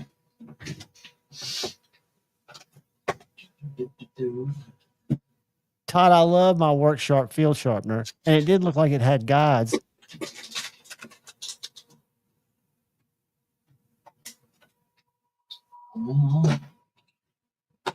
If I would have put it back in the correct place, then I would know where it's at. But it's not here. Oh, here we go. Good old trusty eraser. Oh, that's exactly right. So, like that, you see how dirty that is? Let me move my keyboard. So I forgot I bought a bunch of erasers for that exact same purpose.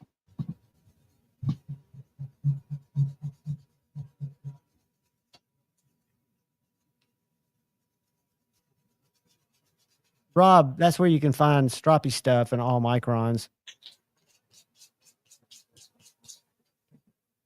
And it comes right up. You got to put a little elbow grease onto it, but it comes off. But that was a considerable amount of metal and compound. And compound? Yep. 2 to 4 millimeter layers of compound on your strops? Then I would, at that point, I would do this the best you can. And then you can actually take a higher grit sandpaper, like a 400 or 800, and on a flat surface, keep it flat and flatten them that way. Paul, I use bar keepers on all my stones between sharpenings. But the one thing is, don't cross contaminate, Rob. So if you have a green compound on there, don't clean it off and then put like a 1 micron on there, because it's not going to be the same. Could you put a higher grit on there? I wouldn't. I would just get a fresh strop, or just buy leather and put it on there yourself. But yeah, the difference of, you just don't cross contaminate. El Cap Addict makes some killer strops too, Rob. A lot of people do, but I've got one of El Caps, and it is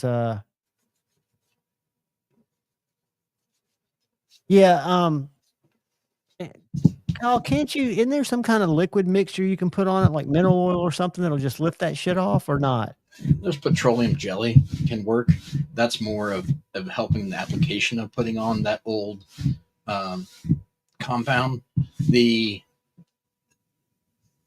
difference though is, so horsehide, I mean, that's still repairable. That's just the same as this principle. It's just let me grab another one here.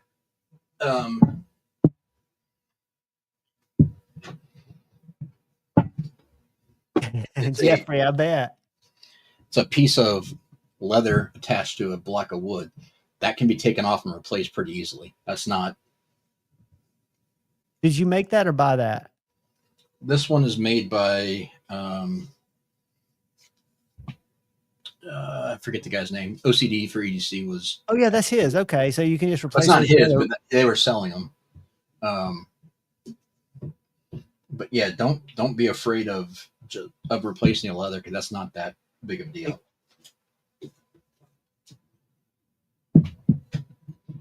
Ron Crow uses Windex to clean compound off a strop. You can do all kinds of things. I just don't like to, if I don't have to put any type of solvent on leather, I try to keep it as natural as possible. Todd, that's how I used to do it. I used to scrape off my green, because I used to use those crayons, those green crayon drop stuff. I never used the spray. Yeah, I mean, if you're using something along the lines of a compound like that, Rob, just try to find some stroppy stuff that matches. Kyle, if you've got some custom strops and you don't want to replace them, would you just want to load up after you clean them the best you could with a higher grit or lower grit? Or is it still not good to cross contaminate? I mean, how would you deal with Rob's situation? You don't cross contaminate. I would either get, if you're adamant about that, then just get another strop or two. Doesn't have to be an expensive one. Just get another one or two. That's another idea, to get a cheap one off Amazon to use your other compounds with, and then keep those for what you've got them loaded up with now. Correct. That's a good point. Correct. Yeah, but the quality of the leather matters more than the material it's attached to. That's just for appearance. Or if you don't want to do that, you can even just get a piece of hardwood or a piece of like basswood and put some. Yeah, but I mean, I've got a strop with oak, and I love it because it's very, very firm, so it doesn't allow you to roll as much. Yeah, it keeps it very, very true and very flat. But I just don't see Yeah, I've got same thing, Terry. I've got so many strops, it's ridiculous. I've got several, probably 4 or 5. But I end up using a couple of the same ones because they're become favorites of what I end up liking. So yeah, just pick up some horsehide and a piece of backer, whether you put it on there or whatever it is, and you're good to go. So Rob, if you bought a block of wood, if you wanted just to make some others, that's what I was getting ready to ask Kyle. All things in terms of quality considered, I know that from like Grid-O-Matic. I can buy a horse hide, a kangaroo, or a cow. What are the differences in those properties? Because you can buy any of those leathers. It's the softness and how they react as far as the grain structure. So, like if you start getting into like kangaroo or that kind of stuff, where they're more expensive because it's more difficult to get, and Rare, yeah. And the density and the consistency of the leather changes. But honestly, horsehide is probably one of the better substrates, or just plain hardwood. I mean, you can go to your local hardware supplier, or you can go to if you're in a hard up, you could go to like a Home Depot and just get a small, they call them project boards of oak or alder or something like that. That's basswood's good, but it's soft, and if I would like that, I would. You don't have to mill them though. I mean, you can literally have it rough. I mean, you can just cut a 1 inch by 4 inch piece or 1 inch by 6 inch piece or whatever you want to do. It doesn't have to be thick either. It can just be a half inch thick piece of wood and you're good to go. And kangaroo is not necessarily better than horsehide. It's just different. But if I were to pick, I would go horsehide and just a piece of a backer, and you'd be fine. Or just get a piece of wood, like I said, and you'd be good to go. You can, I mean, heck, you could buy. I know at like some of these centers, like Home Depot or Menards or whatever, they sell 1x4s in solid wood. Just cut it to length, and you're good to go. And Rob, if you do some searches, I don't know the quality of some of these different ones, but places like this one's out of stock, but eBay and Etsy seem to have horse butt, or go back, look at the others. I was just looking for the stuff that wasn't mounted. Hang on 1 second. Let me see if I can find something here. Taylor Tool Works has horse butt. That is. Yeah, Tay Tools makes good stuff. They're a little bit pricey for what you get, but let me. There's just a little.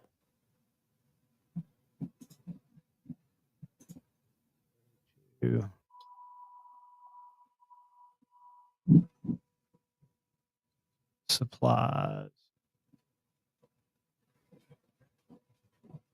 All right, so like.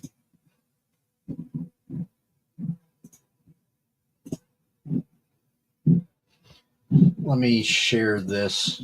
All right. Let me stop. Hold on. I'm just going to post it in the private chat for you. I don't know if I'll be able to click on it. Try it. In the private chat, you should. Okay. Yep.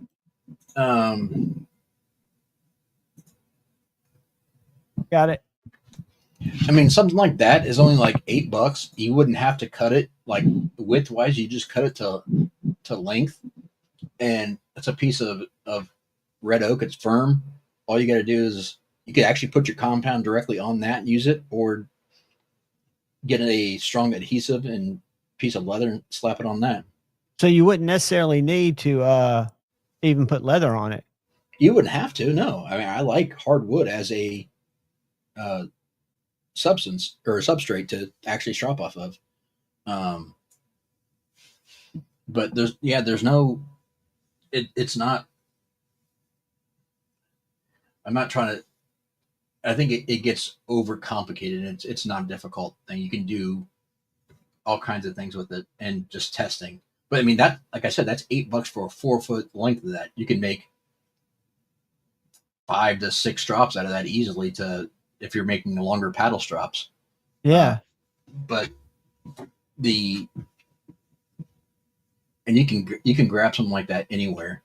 And usually like something like that, I think that's probably, I don't know what it says, if that's grade.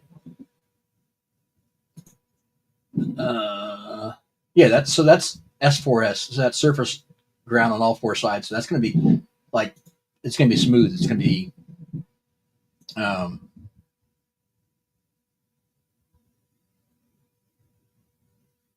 yeah, I mean, people end up making their own, or it's a pain to sell them. But I mean, yeah, you could do that and sell them easily. Etsy has a ton of economical strops and raw materials.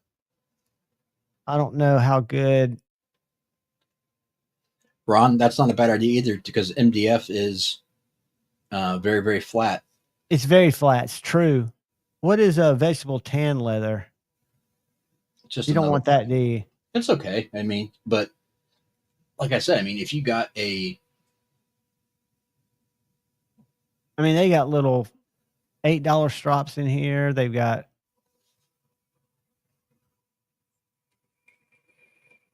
kangaroo strap, magnetic back. Is that the same back you've got?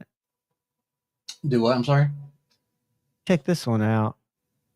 It's a metal. It's a metal magnetic. Oh, I've seen those before. Yeah, those are junky. Kangaroo to They're denim. okay.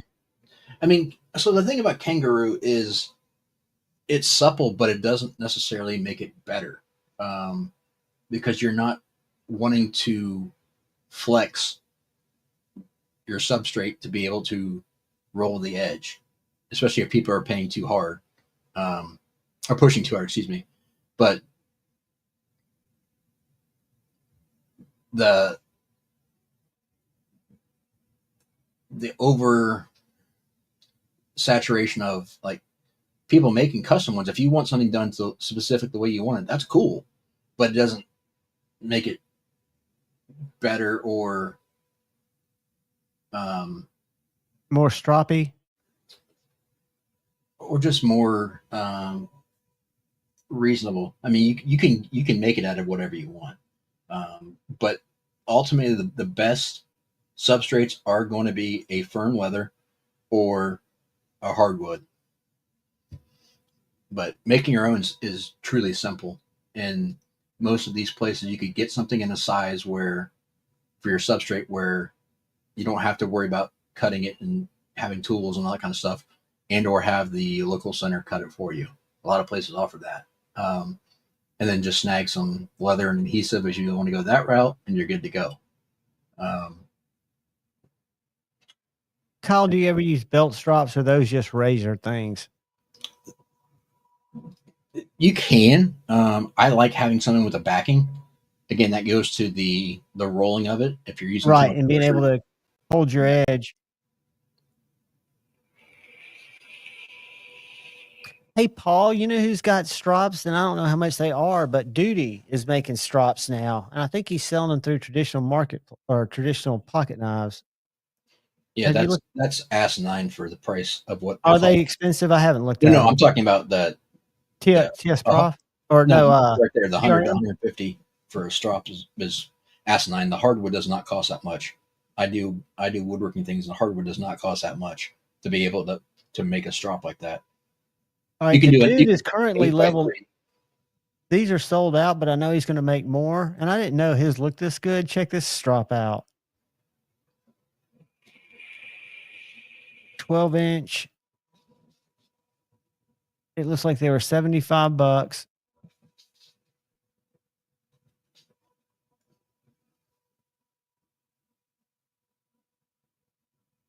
That's a Duty strop. It just says vegetable tan leather, so it doesn't say what kind it is.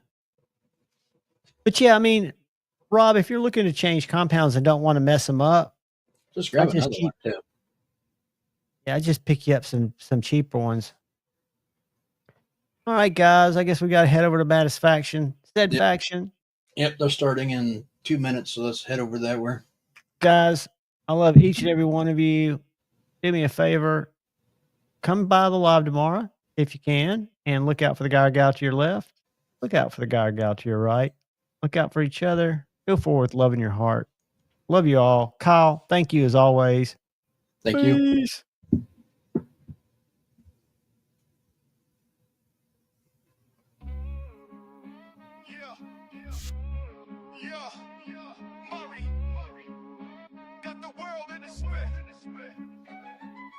Blades in my hand, got the world in a spin. Javon's not